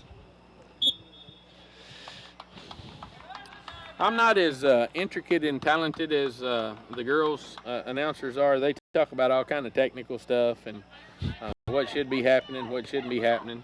I came out to have a good time. Son was inclined to have me come over and do a lot on talking, and it's worked out pretty good. And so if you know more about it, next year they're going to need some folks up here doing some talking. If you're interested, you give them a holler down at the radio or Facebook them, let them know.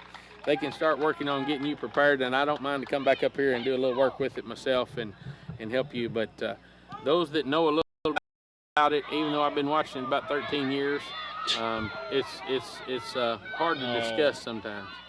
Frisch taking the ball in after a challenge there on the line, and the ball is kicked out. I'm not sure what the whistle. I'm not sure. I think they're calling a handball on Ryan. I think they're handball. That's pretty lame. It's just goalie going to put it in the top of the shoe there and kick it on out. Oh, that was pretty weak. In the mix of things, Michael Henry gets in the way and gets things headed in the right direction there.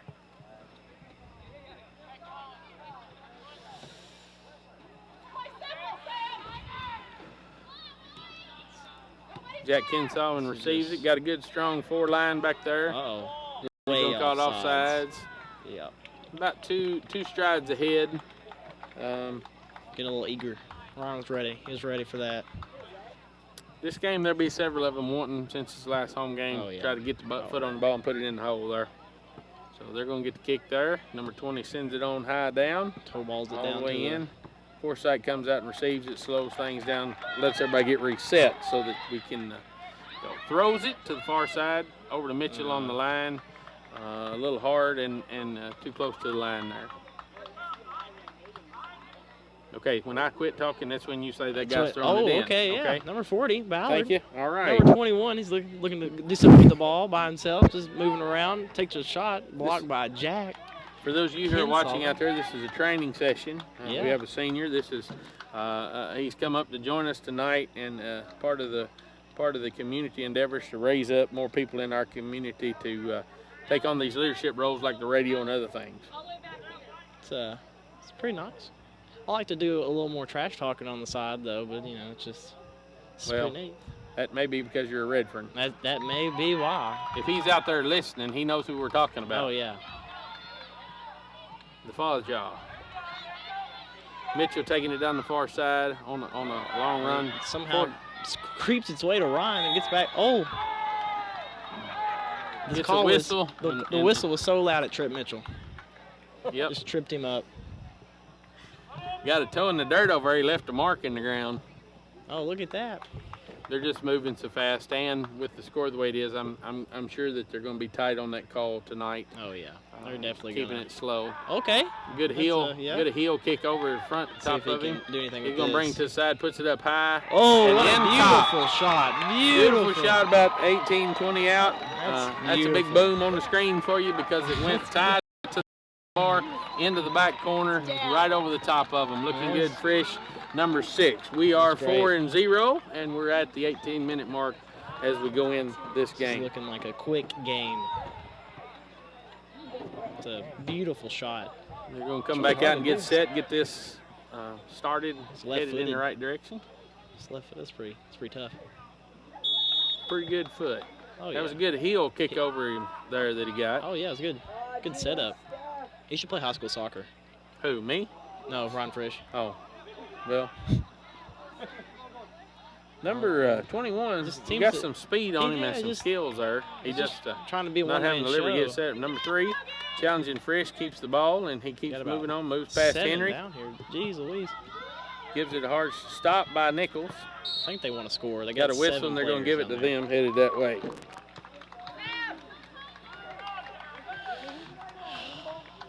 Looking down at Dunn's technical equipment here, I see Samsung. I don't want to see any fire, smoke, or any of those kind of things. Yeah, I know that I know they had a Southwest plane that was shut down. And Mine's the 7. Yours, Okay. Oh, hello. Yeah. All righty. So if you see flames later, it's us. Smoke signals. Oh, that's top left corner. Top left corner on a free kick, up and over. Forsythe headed that way, but it was just. That was a good shot. A good technical shot for a free kick, top left-hand corner in the shelf, right at the crossbar. Can't beat it because it's hard to get your hands on as goalie one way or the other. That's just a good shot. You can't beat it. Sometimes. So 4-1 at the 21-minute mark. Sometimes you just get beat. That's just what happens. You gotta be okay. Just what happens. You feel good about it, right? Huh? Okay. You do know that you're on film, right? Yeah. Okay. It'll go live for you here in a little while. See, there you are. Oh. Wave at the people out there in Princeton land. All right, Redfern. It's me. I'm famous. Famous Amos. All 10s of them. All 10s of your viewers are out here. Well, I don't know who's watching tonight, but we are glad those folks that are out there watching are watching. Definitely. We got some kin folks a lot of times that can't be here because of work. That's what I'm saying. and other things. That's what's really good about it. The live stream. You know, you want to watch your son, daughter, niece, nephew play. You just go on YouTube, sitting at work, not doing anything, or sitting at the house and watch it. It's pretty nice. I think a lot of our parents too, who work second shift, those kind of things, get the liberty to watch it again later. Yeah. Good strong kick. Oh, he's stumbling. He just can't get up. Just couldn't get off the ground. Got a good hit. Forsythe dragging through there, trying to get to it, and they get a second shot on it. Knocked the ball down. They came in on the far side, on this left side. Solid kicked rebound. It in, good solid kick. Yeah. Almost missed it. Got number 10, Jin Hong, coming in, replacing Darren Welburn. Jin Hong, second year with us, junior. Going to be looking for him strong next year. Seem pretty excited about that goal, Ballard County. I think they forgot they're down 2.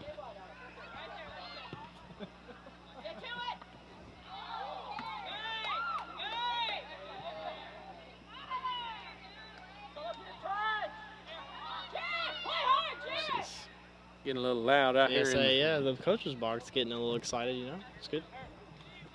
Solid action. It's a terrible pass. Well, that's a good pass. Far corner, Frisch going after it. Chased down by strong. Mitchell. Goalie comes right out to the line, which is a big risk. He's just playing a dangerous game right now. Playing on the edge of the box is just. His new name, Danger. Danger. That's what. Yeah, I mean. Danger comes out of the box. 21 just likes to play with himself. He doesn't like anybody on the team. Just sits there, you know. Only one that gets to touch the ball. He doesn't want to pass. That's what it looks like. And then. Be quite frank with you, I'm glad Jordan doesn't have his microphone on tonight. I'll just be honest with you. Oh my goodness. Had an opportunity. Goalie's way out there. He's still, like I said, just battling for the ball. Mitchell gets a good shot on it. Jin Hong takes it out. And it's wide. Kicks it. Wow. Just wide. That was a scrap. Coach coming out with his coffee, giving a look for what's going on in the mix of things. I think so. I think that's. All right. Taking a little time down there. The goalie going to give him a minute to I think he forgot refresh. Where the corner was. No, he's just giving him a moment to refresh. He's looking. Try to get a header, comes off of Frisch's shoulder, and he's going to chase it down in the far corner. They kick it out on this side. Jin Hong wanting to take it, but Darnell's going to come up and throw it in. Throws it backwards. That's not where we want to go. Well, what it does is draw the green shirts back up this way so that they can set it up. G gets a good reception, puts a strong foot on it. Put it through on the ground. That's all you got to do. G's looking good tonight. Now that his ankles and things he had some back problems, some other stuff. Noticed that Schaefer got in the mix there a minute ago. Getting beat, Nichols getting beat by number 2. And Soreside putting those hands on it, stopping her there. But we don't need those kind of touches and those kind of opportunities for on-goal kick. So Nichols going to come out and send it over mid. Jack's going to pick it up, draw folks off, sends it on over to Darnell. Darnell's looking up. He's going to send it high. Oh! Going to call it offsides right here in front of us. Oh, Opportunities there. Pretty onside to me. But I'm not the ref. You got confusion on the field. Nah, somebody just trying to help. The extra balls.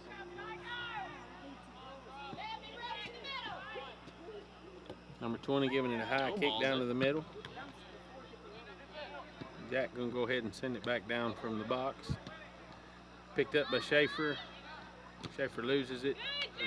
Jin Hong's gonna walk it up the side here, looking up, keeping his head up, sends it all the way down, looking for Frisch to meet it in the corner. Frisch is gonna be on the chase, and he's got it down there. Puts the pressure on in the corner, see what happens. They send it over towards the box, and G gets a foot on it. Just send it wide. So Frisch made the challenge, got him to send it over towards the box, and G puts his foot on it, goes out on the far side.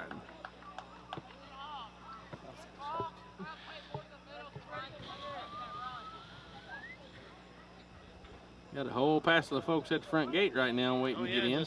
I guess they're waiting for halftime. Halftime, I'm sure.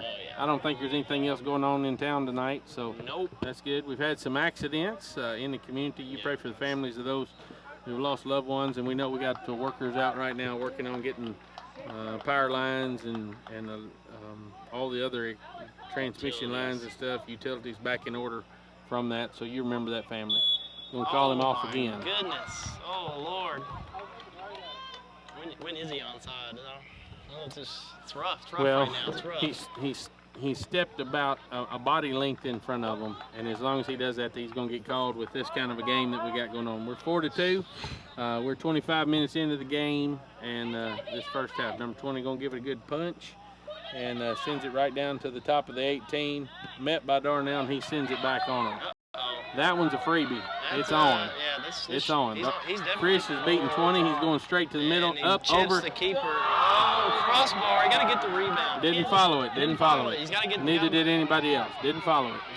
Top of the crossbar comes back down, comes out to the far side. If they had all followed it without, we probably had a second shot at it. Mitchell gets a good jab at it there with his toe. There's 21. 21. They are fast. He's fast, but he does not want to pass the ball. Just refuses. Taking it down to the far corner on the 18, looking for a spot. He's making it pretty easy on defense because he's not going to pass the ball.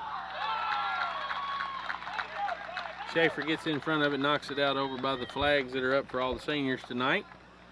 And they're going to get the throw in on the far side, over by the concession stand. Number 40 is going to do that. Yes, sir. A running start, launches it. Oh, no. It's a good look. Was looking for a header out of the middle of the box there. Not a bad look. Got a substitute. Welburn's going in, and you'll have to forgive me. Again, they didn't give me a roster or anything tonight. Number 3, and it's been 2 or 3 games since I've been able to see what's going on. Who is number 3? I think his name's Seth. I'm not sure. Seth it is. I can't remember his last name. I can't either. Good kid, though. And Jordan Dunn don't know, so there we go. I feel bad. I think it's Wagner, but I hate to say that. And it's quarter. What? I was naming off paints. Boy, heads up. Oh, up the stairs the ball goes. So far this year, we've been pretty decent on the technical equipment being protected. We had one that hit above our heads once. Number 40 going to throw it in over here.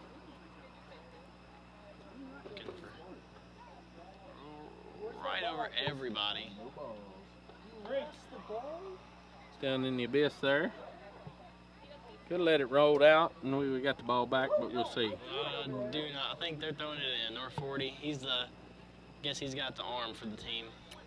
He's way out there. Going to give it a high pitch. Going to look for a header right there in the box. There, one's there. Looks to the crowd. I mean, it's evident they practiced that process and are looking for a score off of a header in that, which is a good thing. Their offense is right there. If they get the other team to get the ball out of bounds within like 20 yards, and 40 chucks it. It's not bad. I mean, if it works, it works. Whatever scores. Frisch going to throw it back in the corner. Jack Kensington going to pick it up, draw everybody down. He's waiting for a move, and he kicks it high. Our defenders have some good, strong feet on him. Approached and met by Frisch there, taking the ball on. Schaefer's defending and taking it through, sends it on up. Looking for the far side to get it to Jack. Back to Ryan. Ryan's going to push it up to the middle. Schaefer's going to send it on. He's headed to the corner, sending it out there. And the danger move comes out of the box there. It's hard to get any offense going with the ref, calling everything off sides like he is. It's kind of... Well, we're pushing our line hard, which is good. Yeah, that's... Just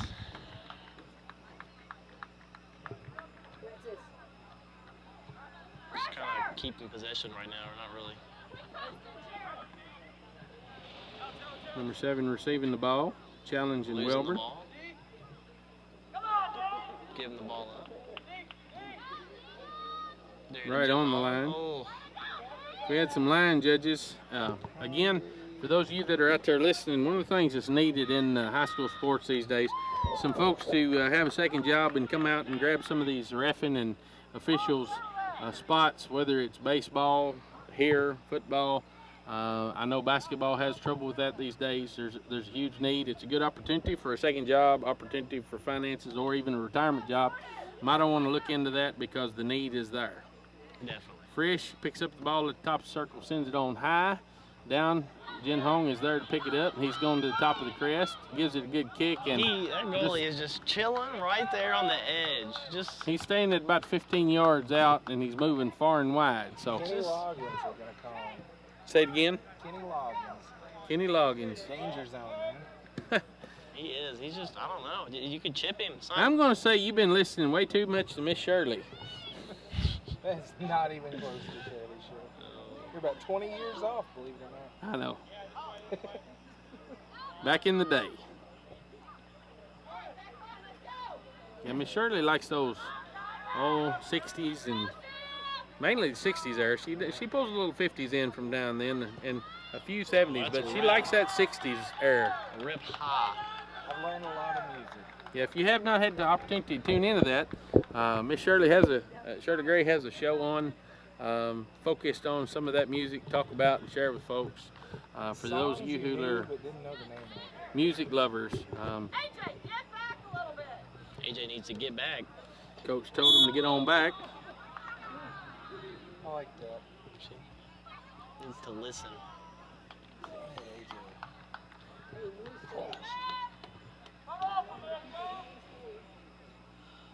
Number 25, AJ, needs to listen to the coach. At least that's the perspective of the coach. Oh yeah. What is happening right now? I think we're good for a free kick. I think that's. Well, we're offsides again. That's where he called it. So clock's still clicking. Advantage. We're 4-2. We got 8 minutes left in this half, and looks like we might have Schultz going back in here. There he is. 21 getting deep in the box. Standing right on the line, looking for.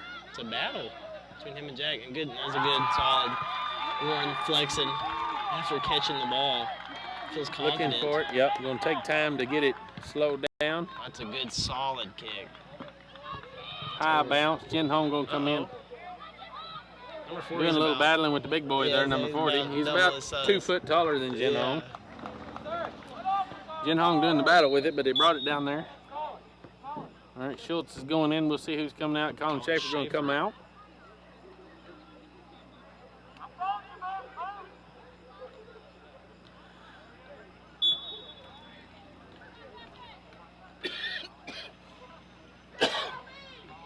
Nice to make it.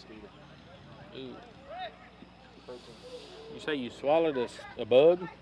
That's not good. That's not good. Was it a Zika bug? Probably. There are quite a few of those mosquitoes around here, so I don't know how you determine if they're a Zika bug or not, but I don't want none of them. I think you have to have a kid to find out.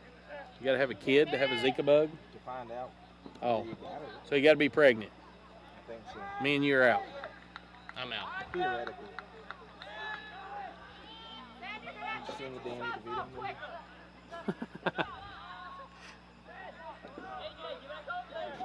Ball on the far side being worked. I will say this for the Bombers, they've got a lot of legs under them. They're still staying strong on the attack. Oh, definitely. They're still pushing. 21 receives the ball, heels it, brings it under his feet, and he's going up through the middle. Gives a little push and shove there with Beckett Schultz, who just went in.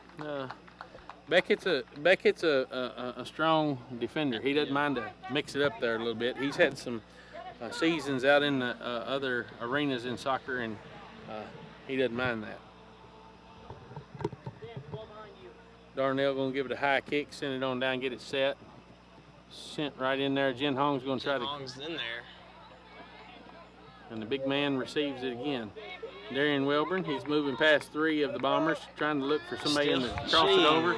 Sends it to Jen Hong, who picks it up, gets met by a Bomber. Michael Henry sends it down towards the line. Good look and the right moves. Just didn't come together for him. Welburn was trying to pick it up there. Darnell's at the line.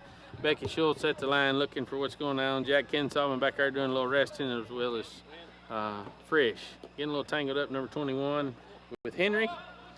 He's going to take it over to the mid. Oh, he passed the ball. He did. That's crazy. He did pass the ball, number 4. He's 0 for 1 on passing.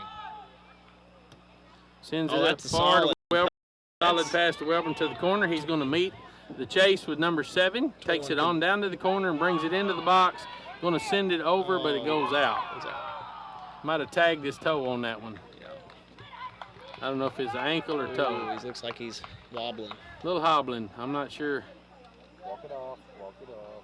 It's probably toe with the way he's hobbling. He might have towed it good and hard. That's the reason it went out of the backside there. Walk it off, get your mind off that pain, it'll be okay. Got a few folks got their chairs, look like they're going to the house. Oh, yeah. They might have been girl fans, or however you say that, fans of the girls. Female supporters. Okay. Supporters a la female. Jordan Dunn expressed. Oh, takes a fall. They only got 11 players, so. Gotta be nice. Working on his hip bone there just a little bit. It's rough. You only got enough players to start to play a game. That's rough. Hard times in the neighborhood. Got a third commentator tonight, Jordan Dunn, filtering in on this. I know I can hear myself, so I know they can hear me. Yeah, they can, I'm sure. I'm just making sure certain people who's in charge of the radio station know who said all that. Yeah.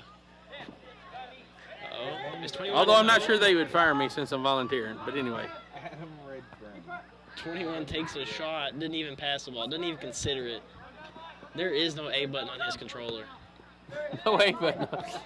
It is the straight B button. That's some electronic experience we got going here with soccer. The youth. And he just and he gets a little tap. That's Mitchell so Scott gives dangerous. it a high top tap, and it just walks right in there. So we're 5-2 at 3 minutes mark left in this half. That's what's so dangerous. You don't even have to. You don't have to put no speed on it. Just roll it past him. Well, that's when danger's coming out. The danger zone. The danger zone just gets a little wider. Michael Henry coming out. Schaefer going to come in. That was an opportunity for Jin Hong and Mitchell. Mitchell just happened to take his foot across the top of the ball. Take one step faster. Some encouragement Looking for a coming pass out to from number Ballard's 4 side. here from Ballard. Twin looking to take the ball, but here we go. I believe he does have some foot skills. Probably a senior. Looks like he's had some experience. Skills. Yeah, he definitely has some skills, just not passing. If he passes the ball, I'll be surprised. Got the whistle that time. Yeah. Get the kick coming back to our way. Beckett Schultz back. Beckett was if you'll notice, Beckett knows where he's at on the field. He was drawing him into the box so that if something happened there, we would get a better look at that. So Darnell's going to come to the top of the line at the 18, going to punch it down, see where we land. And it's up and high, and Welburn's way offsides either way. Yeah. Twirling with the ball. See, the good thing when he touches the ball is you know it's not going anywhere else. Schultz giving a little bump. He got tired of that reaction on the inside earlier. I don't think he, I think it's an avid weightlifter. I wouldn't mess with him. He, all summer, just weightlifts, gets strong. He's wiry strong. He's not too big, but he's still strong. I think he does some of that CrossFit stuff. Yeah. Lifting tires and toting chains and all that. Hoonan. Climbing ladders and whatever else you do with that. Metrics, world's strongest man. Yeah. I would think just get a good job, do all that mess. Frisch gives it a high kick towards the line over there. Mitchell trying to save it from going out. Goes down with a hard crash. Not afraid to throw his body in there. 21 looks a little hurt. He looks a little tired, probably. A little tired. Well, when you don't pass the ball and try to do all the work, it kind of exhausts you. It'll wear on you for long, yeah. huh? Well, not only that, when you get wrestling around there with Schultz there for a minute. Yeah, he's wiry strong. It's just looking like he's needing a drink. Oh yeah, he's gonna need that Fiji water. It's better than regular water. Box. You pay more, or you better get more. Goes down smoother. Oh yeah, apparently it better. My water makes me smarter. Apparently, or not for him. Probably, maybe he'll start passing. Well, you're taking 3 cents worth of water in plastic and shipping it overseas. That brings the cost up. Seriously, that's where it comes from, the islands. Oh, geez. Bottled in Michigan. Fiji is? Yeah, I think so. I think if you read it, it's bottled in Michigan or something like that, yeah. Fiji, Michigan? I think we need to leave this conversation. Let's go back. Darian Welburn receiving the ball, coming in strong, 40, and he sends it out. Fiji bought. Oh, well, I'm not paying extra money for that water anymore. There's no point. Just water's now water. Y'all have ruined my whole. Yeah, have you been buying Fiji? Well, just once or twice, but I really, just to be honest with you, I felt like you felt cooler. Did you like when you're holding the bottle? You know, you just. Who's getting you in trouble? Us? No. All right, and that's the half. We are going to end this with the 5-2 strong. Ballard's going to come off and get a little rest. We got our guys coming over, getting a bottle of water in the mix of it. Had Adam Redfern up here with us tonight as we entered this. Tonight is our last home game, senior night. Got 4 seniors. You got Darnell, Smarawa, Forsyth, and Riley. Riley started out the game on his crutches, gave him opportunity to be on the field, and he came off. We've got some good subs that's been in tonight. I think Mitchell Scott's got 2. Frisch has got 1, and I'm not sure who the other 2 were from. One of them was from Darian Welburn, but I don't know who the 5th one was from. So folks are in the stands. We're going to take it back just for a minute here for about a 5-minute break at the studio for sponsors, because it's important that those folks know that they are supporting this event here at the Butler Stadium, and we're glad for WPKY Online being out there for folks to hear and listen to. So if you would, back at the station, give them about 5 minutes and we'll be listening, ready for it to come back on. Are you facing surgery? After a recent hospital stay that you're just not bouncing back from as quickly as you've anticipated? Hi, I'm Krista Futrell with Princeton Health and Rehab. Let us be your rehab partner of choice. With specialized therapy up to 3 hours a day, available 7 days a week. It is our goal to get you home safely and in the shortest amount of time possible. We're your friends. We're your neighbors. We're Princeton Health and Rehab. For questions about our rehab services, please call the facility at 270-365-3541 or stop by. We would love to give you a tour. Here's a special message for Ben and Ryan Electric members. Ben and Ryan Electric is conducting member satisfaction surveys by telephone in October. Calls will be made from 5:30 p.m. to 8:30 p.m. Monday through Friday, and on Saturday from 10 a.m. to 6 p.m. The survey will take about 5 to 7 minutes. The surveys will help identify overall member satisfaction and be used as a measurement by Ben and Ryan Electric to ensure superior service to members. We thank you in advance for your time and cooperation. Ben and Ryan Electric, your Touchstone Energy Cooperative. Hello, I am Charlotte Cummings, Outreach Enrollment Coordinator at Community Medical Clinic. My role is to educate the community about the medical services that we provide and to assist any individual in locating and enrolling into an appropriate health insurance plan. Navigating the health insurance information exchange and finding your way through a maze of health insurance choices is not an easy task. So if you're needing to obtain health insurance and need a helping hand, please contact me at my office in Princeton at 310 Hawthorne Street. I assist patients at all three of our clinic locations, Hopkinsville, Oak Grove, and here in Princeton. Call today for an appointment to meet me for exploring your health insurance options. Our number in Princeton is 270-365-0227. Care that is close to home and close to your heart. Stop by Sandra's Gatherings where she is welcoming fall. Using traditional harvest florals, Sandra's Gatherings has created a down-home decor mixed with country collectibles, helping to give your home that time-worn charm. Make sure to ask about the new 1803 Keepers of Light candles and scents that have arrived just in time to complete your autumn inspiration. That's Sandra's Gatherings, 116 East Main Street in downtown Princeton. Phone 270-365-4000. Princeton Drug Company, 103 West Main in Princeton, proudly features low-cost prescriptions and friendly service. Princeton Drug offers 10-pound delivery, in-store pickup, or a convenient drive-through window. Princeton Drug has a wide selection of Christian greeting cards for every occasion. Princeton Drug is open Monday through Friday, 8:30 to 5:30, and on Saturday from 8:30 to 2:30. No deliveries on Saturday. Princeton Drug, 103 West Main Street, Princeton. Phone 365-5585. Whether it's a new addition to your home, a family vacation, bill consolidation, medical bills, starter loans, auto repair, whatever your need might be, let ABC Finance and their friendly staff help you. ABC Finance can help you through the tough times. Stop by or call ABC Finance today, located on 62 West at Princeton Plaza in Princeton. Phone 365-7444. Call Jody Lamb or one of the friendly staff and they will do their best to get the money you need.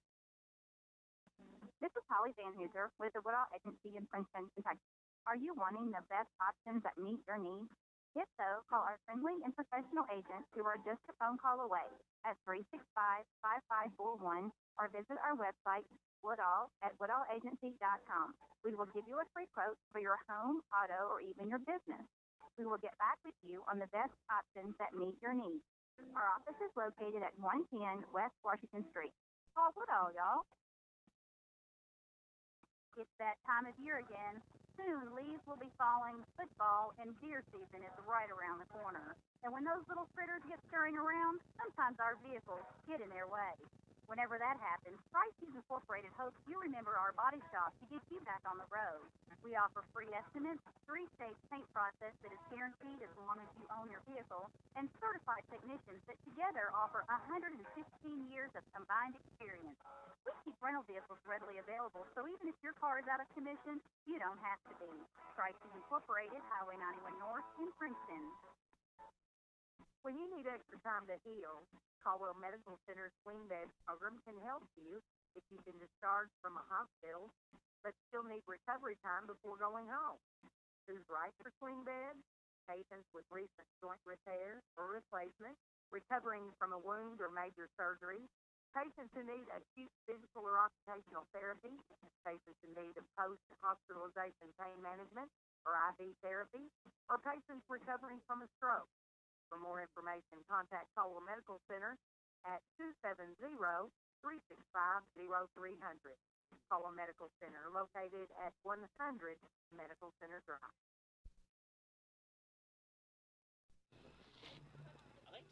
I think we're back, and we're talking about quitters never winning.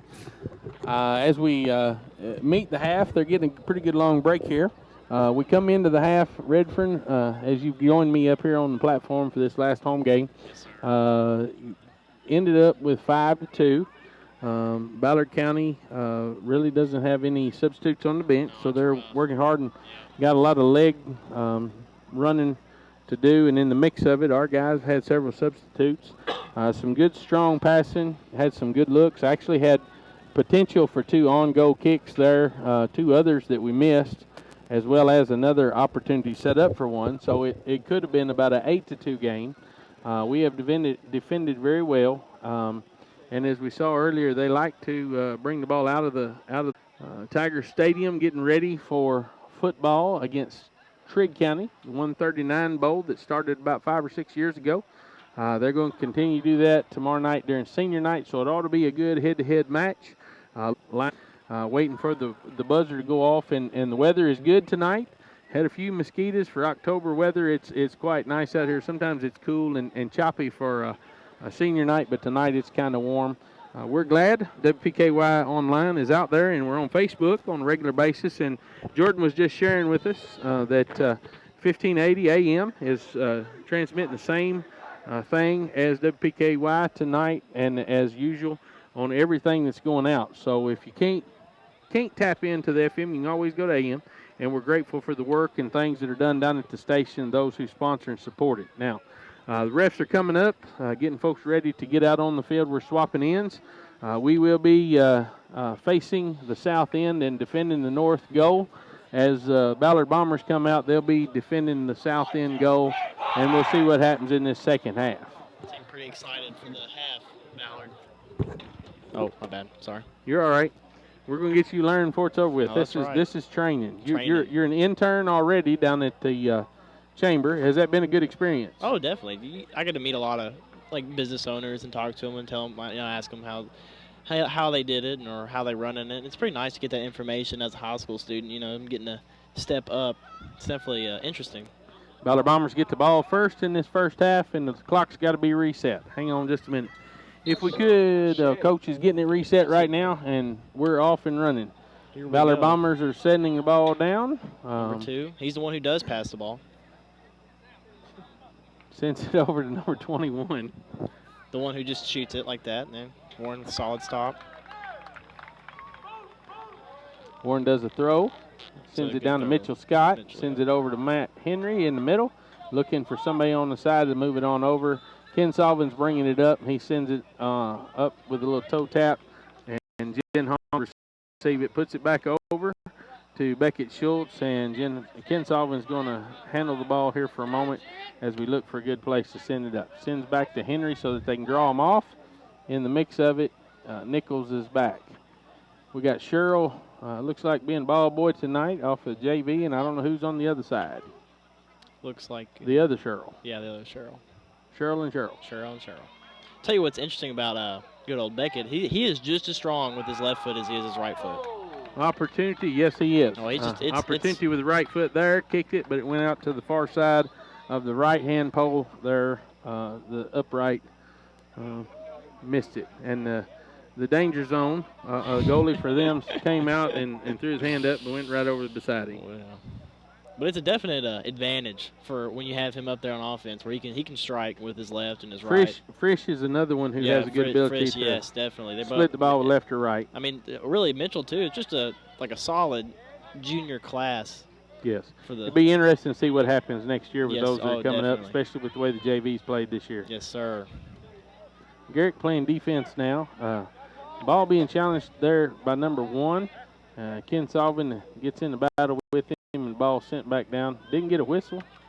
Letting them play. Letting them play a little bit, which can be dangerous. A little bit. There's a bat. Oh, that's cool. Not so much. It just... I think he just bombed on the Bombers. He bombed the Bombers. Oh, man. I'm glad they weren't in firing range, but literally the bat just came out and bombed the Bombers, folks. As long as he stays on that end, we're good. We don't need that in the middle of Jordan's computer here. All right.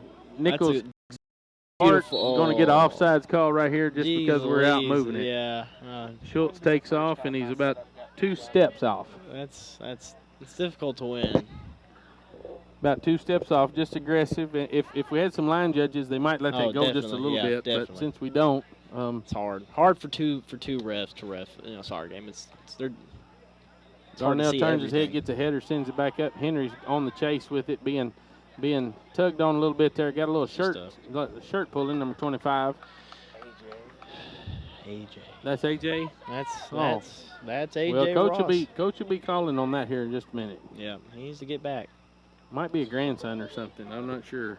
I would be surprised if that was her game. Yeah.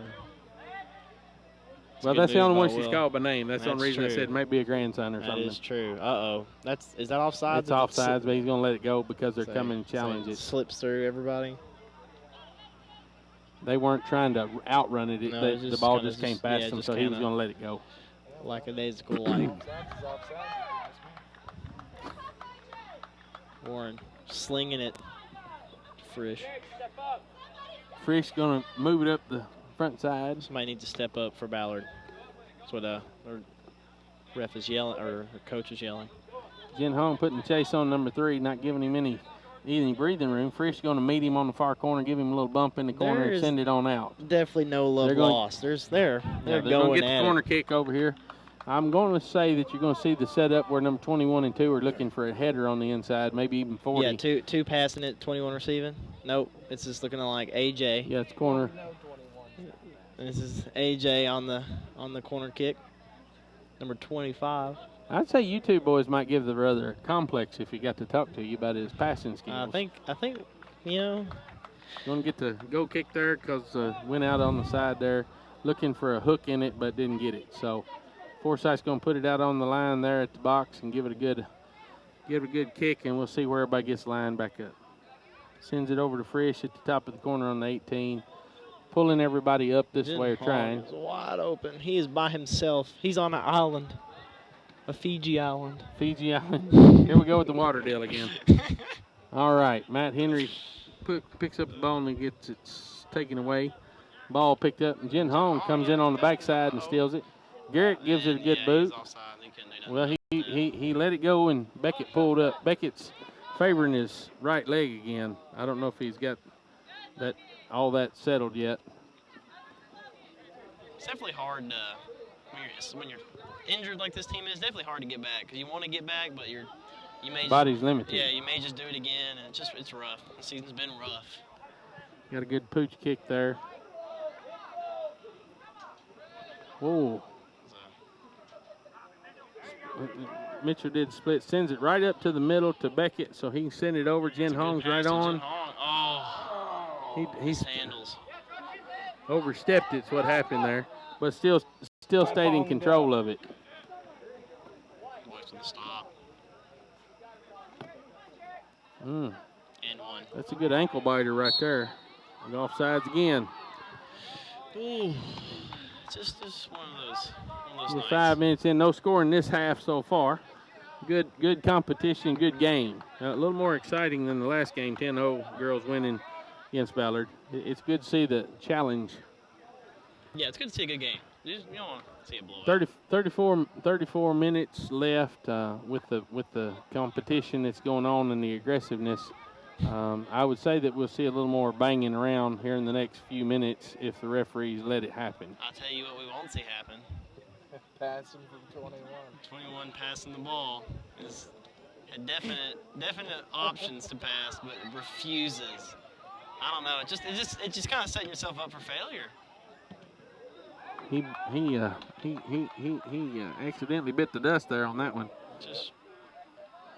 Beckett taking the challenge, sending it over to Jen Hong. He's pulling it in, still looking up for a pass. Beckett's up at the top of the circle, sends it over to Mitchell, right at the top of the 18. He comes in with the left foot. It's an own goal. Down, gets a foot on it, but number 40 pops up, chips over the top of him, and it goes in over the top of the goalie. So we're 6-2 at the 8-minute end mark. 32 minutes left in this half for Caldwell County, and we are going to see what happens here. Good passing, no selfishness, putting the ball where it needs to be so it can be shot. Mitchell gets a good foot on it, sends it over. I think that's his fourth or fifth triple. Hat trick? Mm-hmm. So far this year, I think. I'm pretty sure it's his third or his fourth or fifth. That's, geez Louise.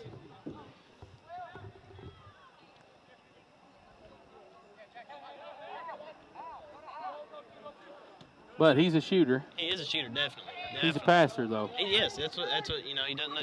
When you mix it up, when you have a good mix. Just good on a good run. Schultz is going to drive it in. Gets tripped up. Tripped, yeah. That was a nice move there by 20. He was on the way to the danger zone. Danger zone kind of had a wall. Danger zone came out and met him. Yep. Oh, passes the ball 21 and it goes in the black hole. Uh-oh. Oh, it's 1 for 2. Met by Frisch, takes it away, sends it with a little tap on into Forsythe, and he sends it back out. Puts it in the danger situation. That's up. Nichols makes wall. a save off the wall here. Gives it a good solid defending effort. Schaefer, number 5, is fixing to go in. I don't know who he's subbing for. Who are you subbing for, Schaefer? Who? Michael Henry. Oh. Jin Hong gets a foot on it.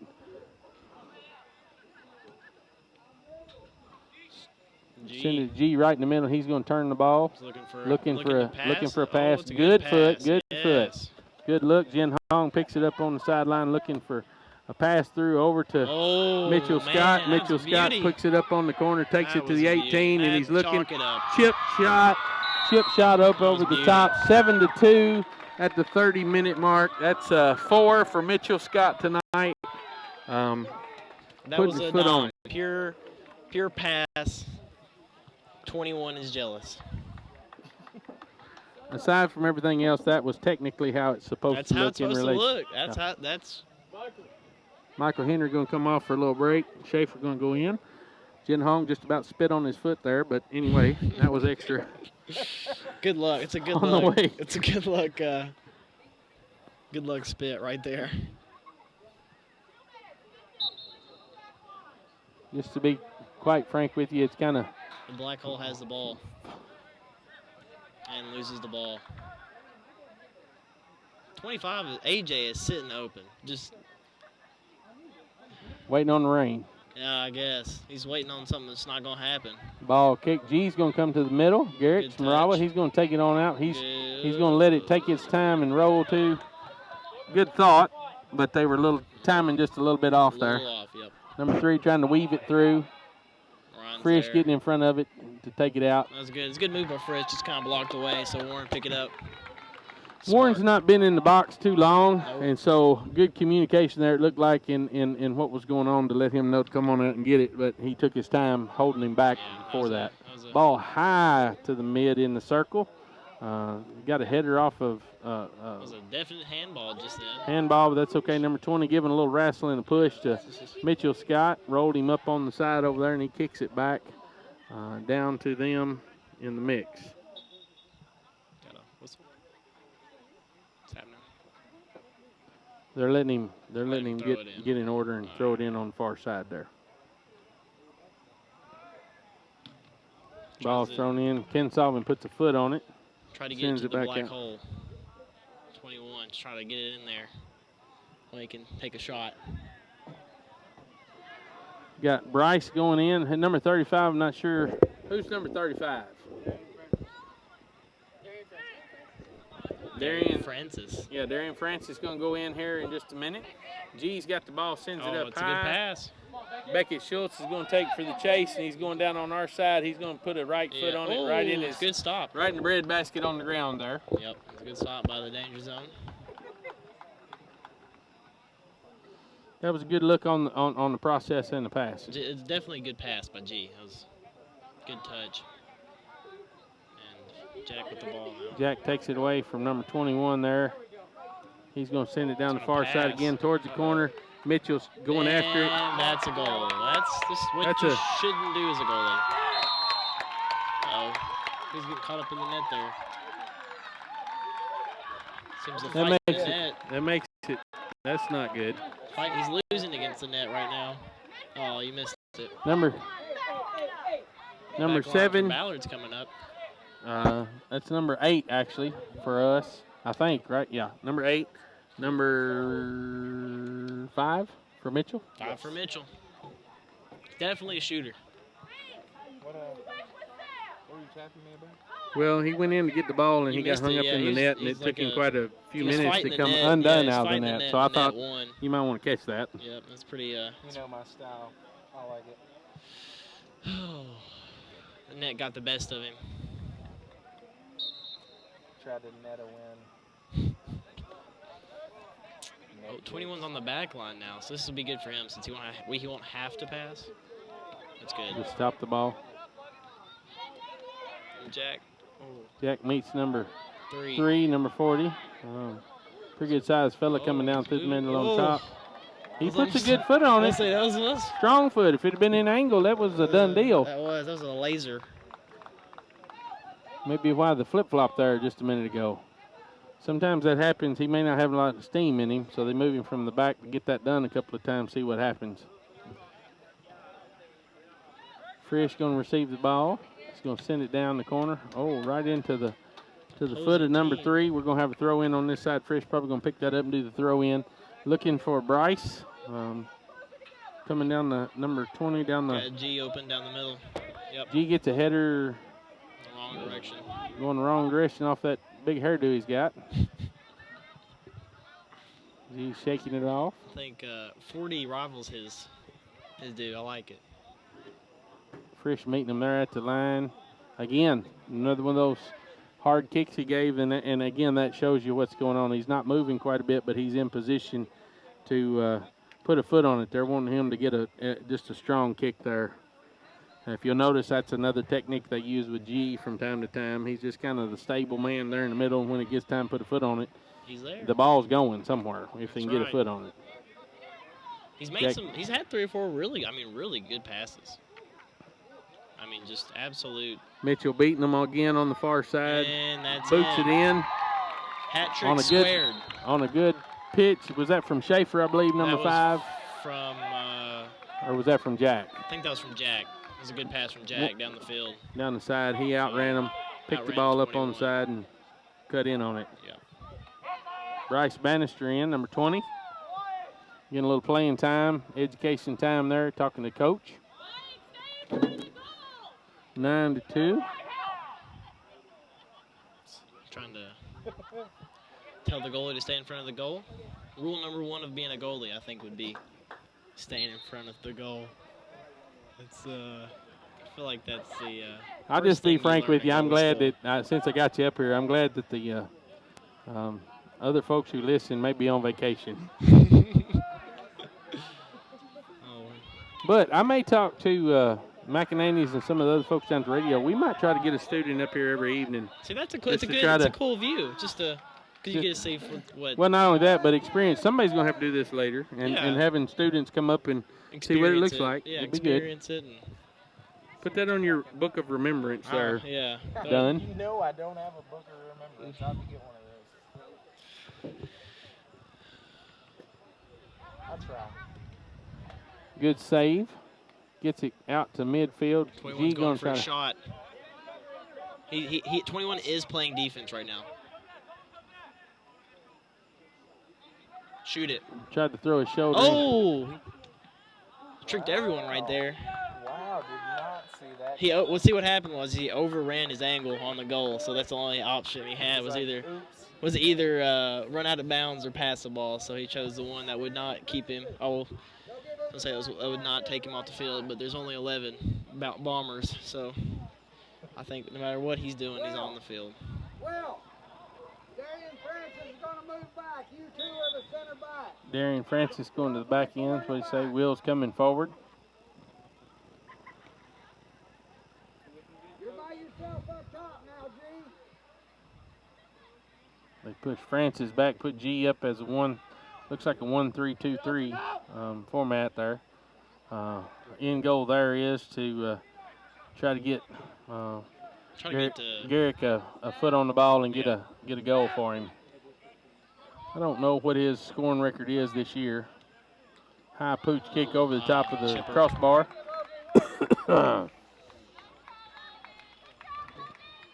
So a reset.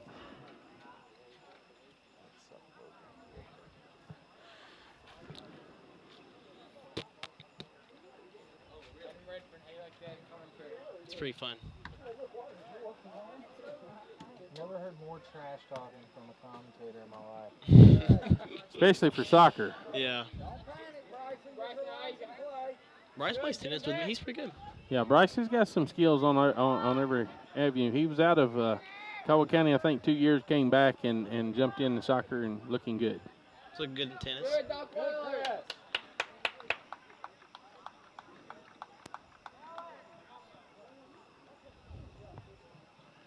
Frisch Yoder down there with his penny on. Rich. Oh, man. Uh-oh. Two just misses the ball. G does a steal on it. Schaefer's going to send it back over to Bryce. They're looking for G to keep moving. Yep, you got it. He sends it back to Jack and keeps it moving. Schaefer's going to receive the ball at the line, gets tangled up, sends it over to G. Uh-oh. He puts a foot on it, not quite hard enough, but he was looking for Bryce to come over the side with it. That's some solid movement, though, for the offense. That was pretty solid. Pretty tripping.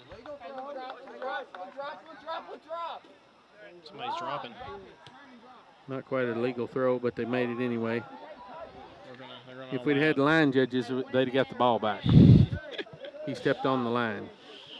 It's hard. 2 refs to get to. It is hard to see it all, and when you got the subs coming in like this, sometimes they're trying to learn things, and that's why 7 goal run on them.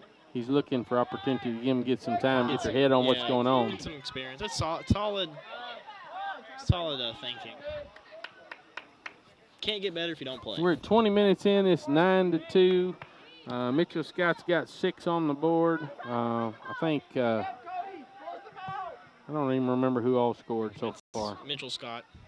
Yeah, Mitchell's got 6, but got Ryan had 1. Ryan Frisch, Jack Kinsolvin. Mitchell Scott. We had a PK, Will Darnell. Will Darnell. Yep. Thank you. I knew there was another one. I just couldn't remember who it was. My memory's terrible. Schaefer's boogieing on the ball there. Forsyth's trying to decide whether he's going to go for it or not. He steps back into the box, gives time. Bryce is picking it up. It's just to hit the top half. It's rolled over top of the ball. It happens. It's part of it. It's hard. That's hard. You know, volleying the ball out there, it's tough. Francis going to throw it in. Over the top of Bryce. Bannister. It's chipped out of bounds by 1. I think the exhaustion setting in. The fatigue is definitely showing. It's hard to play a whole soccer game with just 11. 80 minutes of boogieing. You're not. You don't have a lot of time to just sitting down, looking around, not doing much. Even if you're on defense, your team has the ball, you're still planning ahead.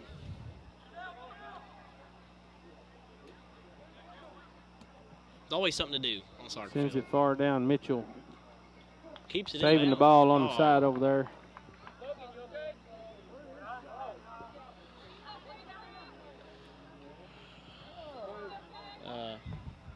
We only got 10 of their players on the field right now. Logan getting him a drink. Definitely some fatigue right there. That's rough. That's just there's nothing you can do about it. When you're hurt, you're hurt. Especially when you don't have any subs sitting on the bench to give you relief. And they're a decent team. They're not bad. Yeah, they're doing good. Number 3, what was it? What's his name? Logan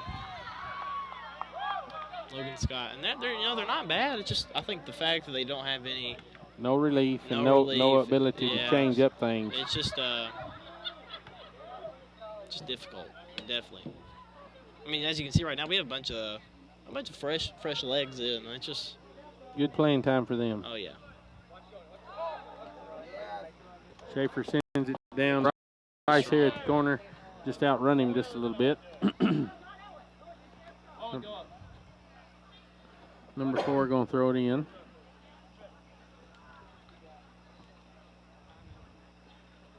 Got a feel for Ballard County only having 11 players. It's just I can't imagine. Number 2 steals the ball coming back down.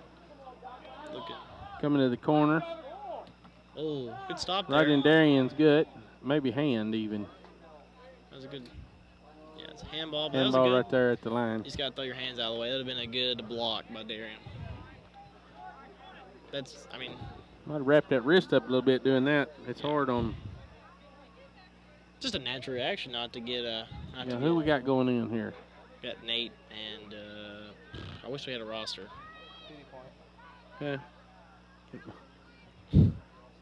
I can't tell either because they're pennies.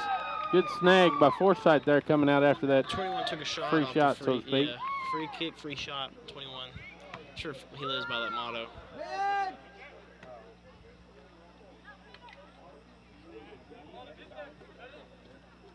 It's good passing ball.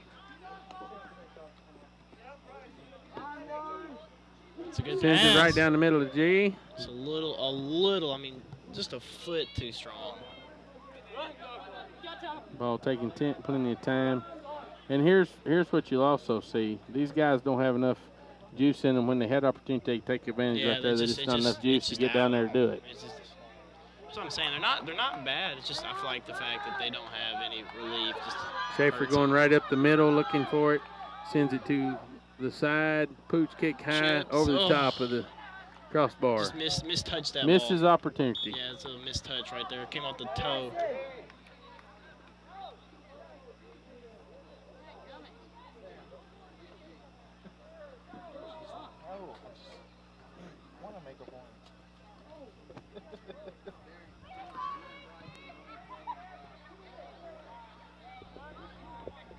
Ball come in on the far side. Mitchell's going to go attack and get a little bump there with number 1.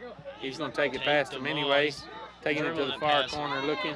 He gives a good punch. Oh. Just barely on the far side. He's going across the goal, looking for the back corner instead of the front corner this time, and just rolled outside. Jordan's too wide apparently. Well, she was wanting him to pull up by the goalie to get that ball out of there. Nobody was over on that side. So. Oh, that's the same fella that was over here a minute ago, wasn't he? Just stepped Poor off. fella. He can't catch a break.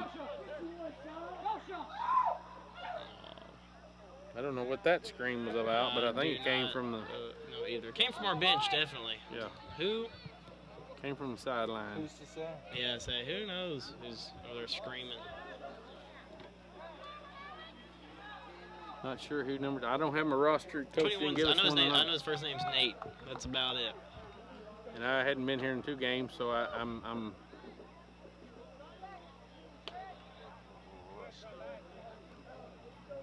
Nate's in my business management class. Darnell takes it to the corner, sends it high far down the line, looking for Mitchell to pick it up there at the line somewhere. 21 has the ball, looking to shoot. Schaefer's gonna attack that ball. Will he pass? I think he almost passed. He almost accidentally passed. Tangled up there. It's definitely, ball goes down. Just goes. Mitchell receives it about midway, tosses it to the middle, looks for number 3 to pick it up. He's going to beat the ball there with number 1.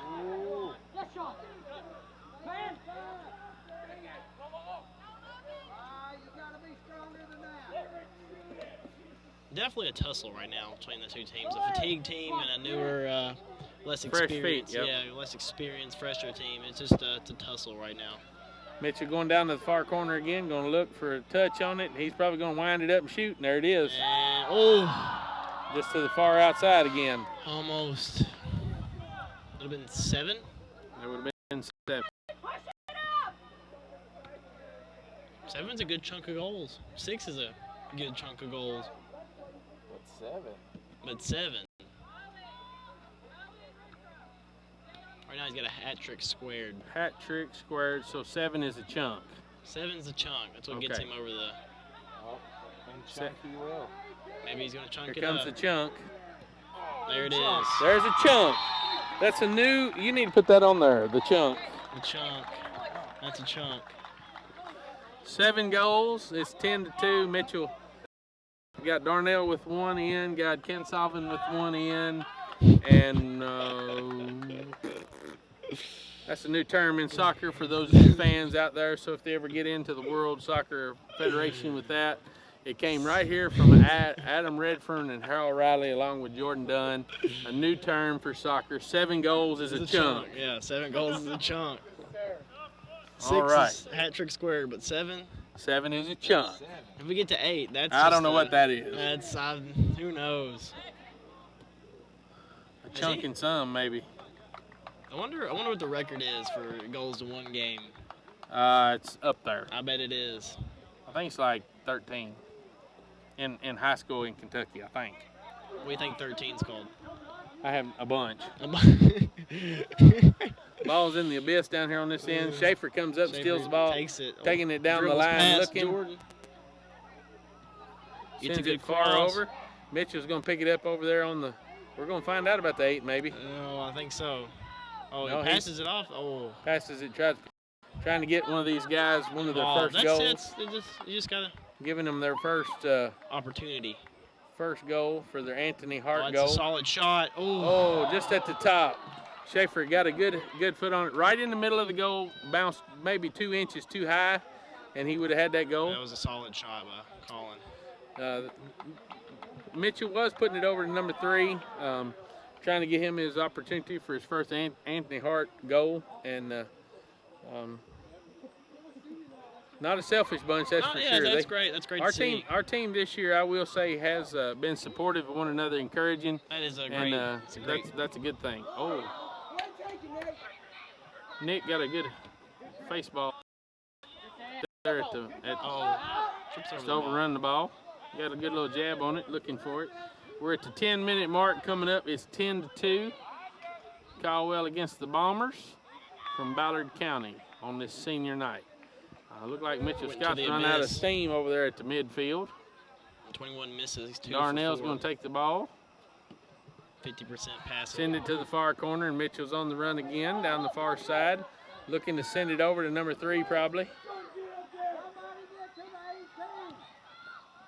And that goes in. That's a chunking some. I don't know what that is, but that's too many. I don't know what it. I don't. Somebody look that up. Google even knows what that is. 8 goals. Goodness gracious. We're at 11-2 under the 10-minute mark, and I'll just be honest with you. Mitchell probably ought to just come sit down. Anybody who got a chunk. Chunking one, baby. Chunking it up out there. That's a whole bunch. Got all the JV guys in, as well as Will Darnell there in the back corner. Coach hadn't pulled him out, neither Forsyth. Those are the seniors that are still in. Garrick's out, and Caleb, of course, been out after about 30 seconds into the game. And we're 21 going to try to the black hole breeze it on in there and see what he can do. Met by Will Darnell at the line, frustrating the snot out of him, and he takes a tumble roll, and Will's going to take it on up the middle of the field, sends it up, and they stole it away again. I really don't know what he's trying to accomplish. Who? 21, just trying to get the opportunity to score. He's a strong foot, and they know it. The rest of the guys are ball movers. That's like number 40. That's the reason they pushed him up a little while ago. He's got a strong foot. That's their score. Pressure it. Hey, who's the center mid? Darnell sends it way far to the corner. Oh. Number 22, what's his name? It's Jamarion. Jamarion. He plays JV. He's got quite a few opportunities this year, and moves on pretty fast. Got a good speed. Ball goes out on the far side. Bombers will get it to throw it in. I think really just needs a good first touch. I think he'll be there. He's got a good speed. Ball settling down here on our end. Tempo will change here in just a minute. They run out of steam, and our guys still kind of keep the ball working. Good first touch.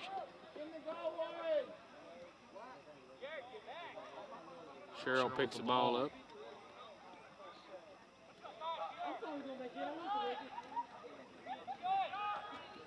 A little wide.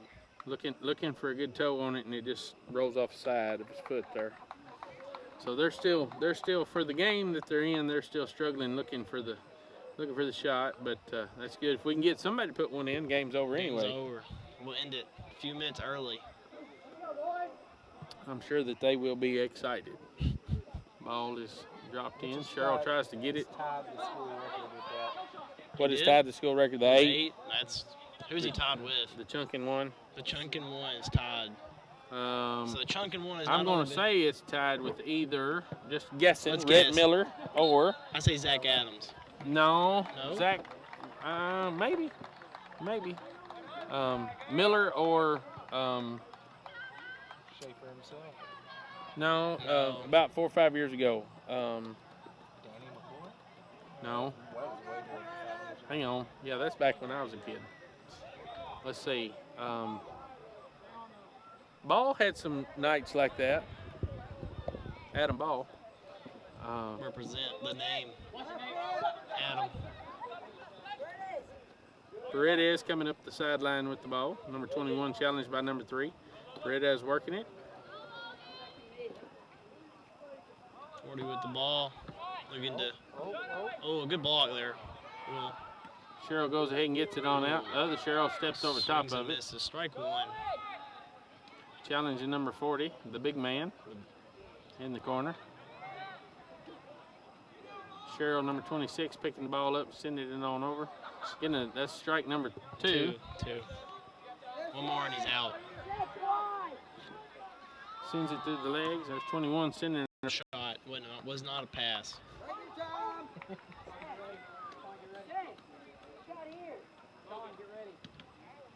It's a solid boot. Horn's got a good boot on him. Martin takes the ball. Loses the ball. It's just a quiet night in Princeton. Slow. The ball comes to the side and goes out. Number 4 for the Bombers going to pick the ball up and throw it in. Received by number 1. He's going to work it on down. Met up. Trying to get it over to number 3 for a shot. Paredes getting in front of him, working that ball. It's good defense right here. That was solid defense. Solid defense. Warren Forsythe there to pick the ball up and snag it. Going to take a second or two. Don't have a lot of downtime, not a lot of official clock time there, so we're under 5 minutes. It's 11-2. Looking for 1 goal would stop it and/or the time to run out. Looking good for us against the Bombers tonight. 10-0 for the girls. 11-2 right now for the boys. Met by. They're wanting to keep it no more score, that's for sure. They're definitely playing good defense right now. They just need.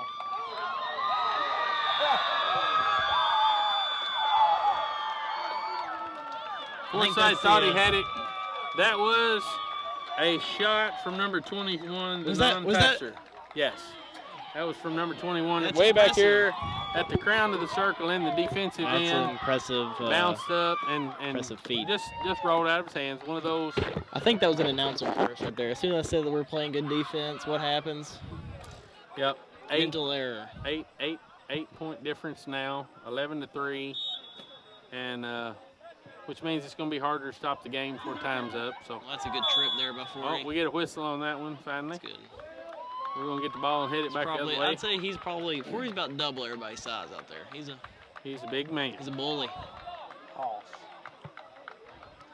Down in Ballard County, that's exactly what it would be. It's Hoss. And Will Darnell trying to do the same thing can happen. Oh.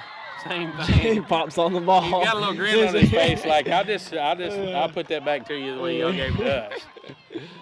He just saw it happen. So you gotta try. Free kick, free shot. Paredes meeting the ball there with number 40.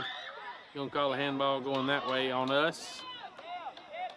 They're only down 8 with 2 minutes to go. Number 21 gonna come up and take the shot. Free kick, free shot. Doesn't matter where you are. If it's a free kick, it's a free shot. Tries to, it's a little wide on that one. Warren getting his whole body in front of it. That way, can't slip past that time. Getting to the 2-minute mark of this game, 11. Just a little. Ball's about 13 feet in the air. Mitchell Scott going in. I know you better get in there and get it. Do it. Go! Somebody get him the ball. Let's get this man the ball. We're gonna get the record. We need to see the history tonight. History could be made tonight. Tonight, all you lucky viewers, y'all could be seeing history. Listeners, you could be hearing history. Looking for some good attacking by Ballard. Drops it off to 40. 40. The chase is on. Oh, good tackle there. I'm not sure what that was. It's a good form tackle there. Not sure what that one was. Barnes would have been proud. I think we're getting a PK here for Ballard County. 21, of course, is obviously the option for the PK. This is what he was born for. Shooting.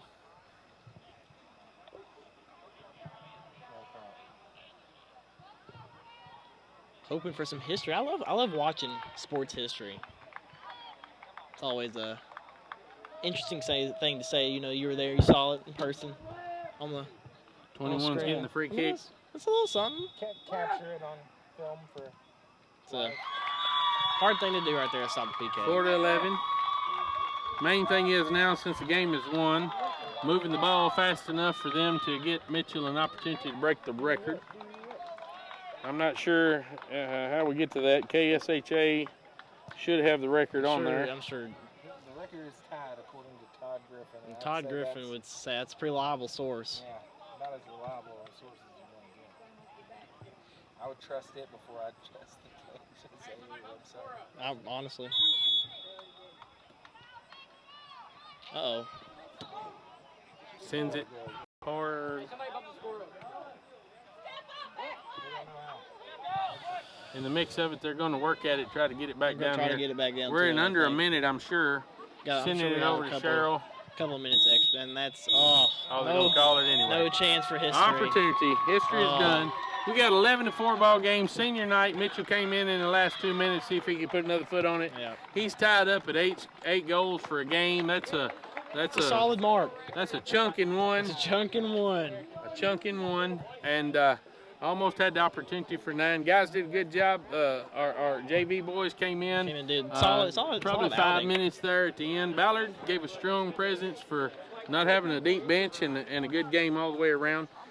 Next week is district ball game. Remember that. Tune in here. It will be covered online. Starting about 5:30 on Monday night. Be aware of that. Also tomorrow night, Friday night at the 139 Bowl out at the stadium. Get hooked up to be out there for that. At 6 o'clock will be the first time that you can start listening to Coach Barnes' show and the pregame show and all those kind of things. 7 o'clock is kickoff. And it is. Say it again. Trice Hughes Tiger Sports Talk, 8 o'clock in the morning. Tiger Sports Talk in the morning. If you've not tuned into that is a good show. D. Kane, Drake Van Hooser, Elijah Sindelar, I guess tomorrow. All right, plus guys. A couple of extras. He told me to set up for 4 people. And, all right, don't know who they are, but got some former football players from Caldwell County who are out and about playing all the way up at Purdue and over at Western and a couple other places. They'll be on live so that you can hear them as well as our regular host there of that program, and you don't want to miss those guys as they come to you. Tonight, as we get ready to leave the stadium, families are here because of being senior night, and they've had a celebratory opportunity as the flowers and all the stuff were out tonight, and the guys are getting their challenge. 11-4, Tigers over the Ballard Memorial Bombers. Thank you for being a part of it. Be sure that you connect to YouTube and watch later, as well as letting other folks know they can go on Facebook and connect to us, as well as encouraging those on WPKY online to tune in when opportunity avails itself through these sporting events. Thank you to the sponsors who are out there that make this happen, and the radio station and staff there in the mix of it. Adam, we're glad you're up here with us, and we'll talk about getting more students up here to do this. And for us up here at Butler Stadium for the regular season, we're going to sign off. Hope that you have a good night and everybody be safe.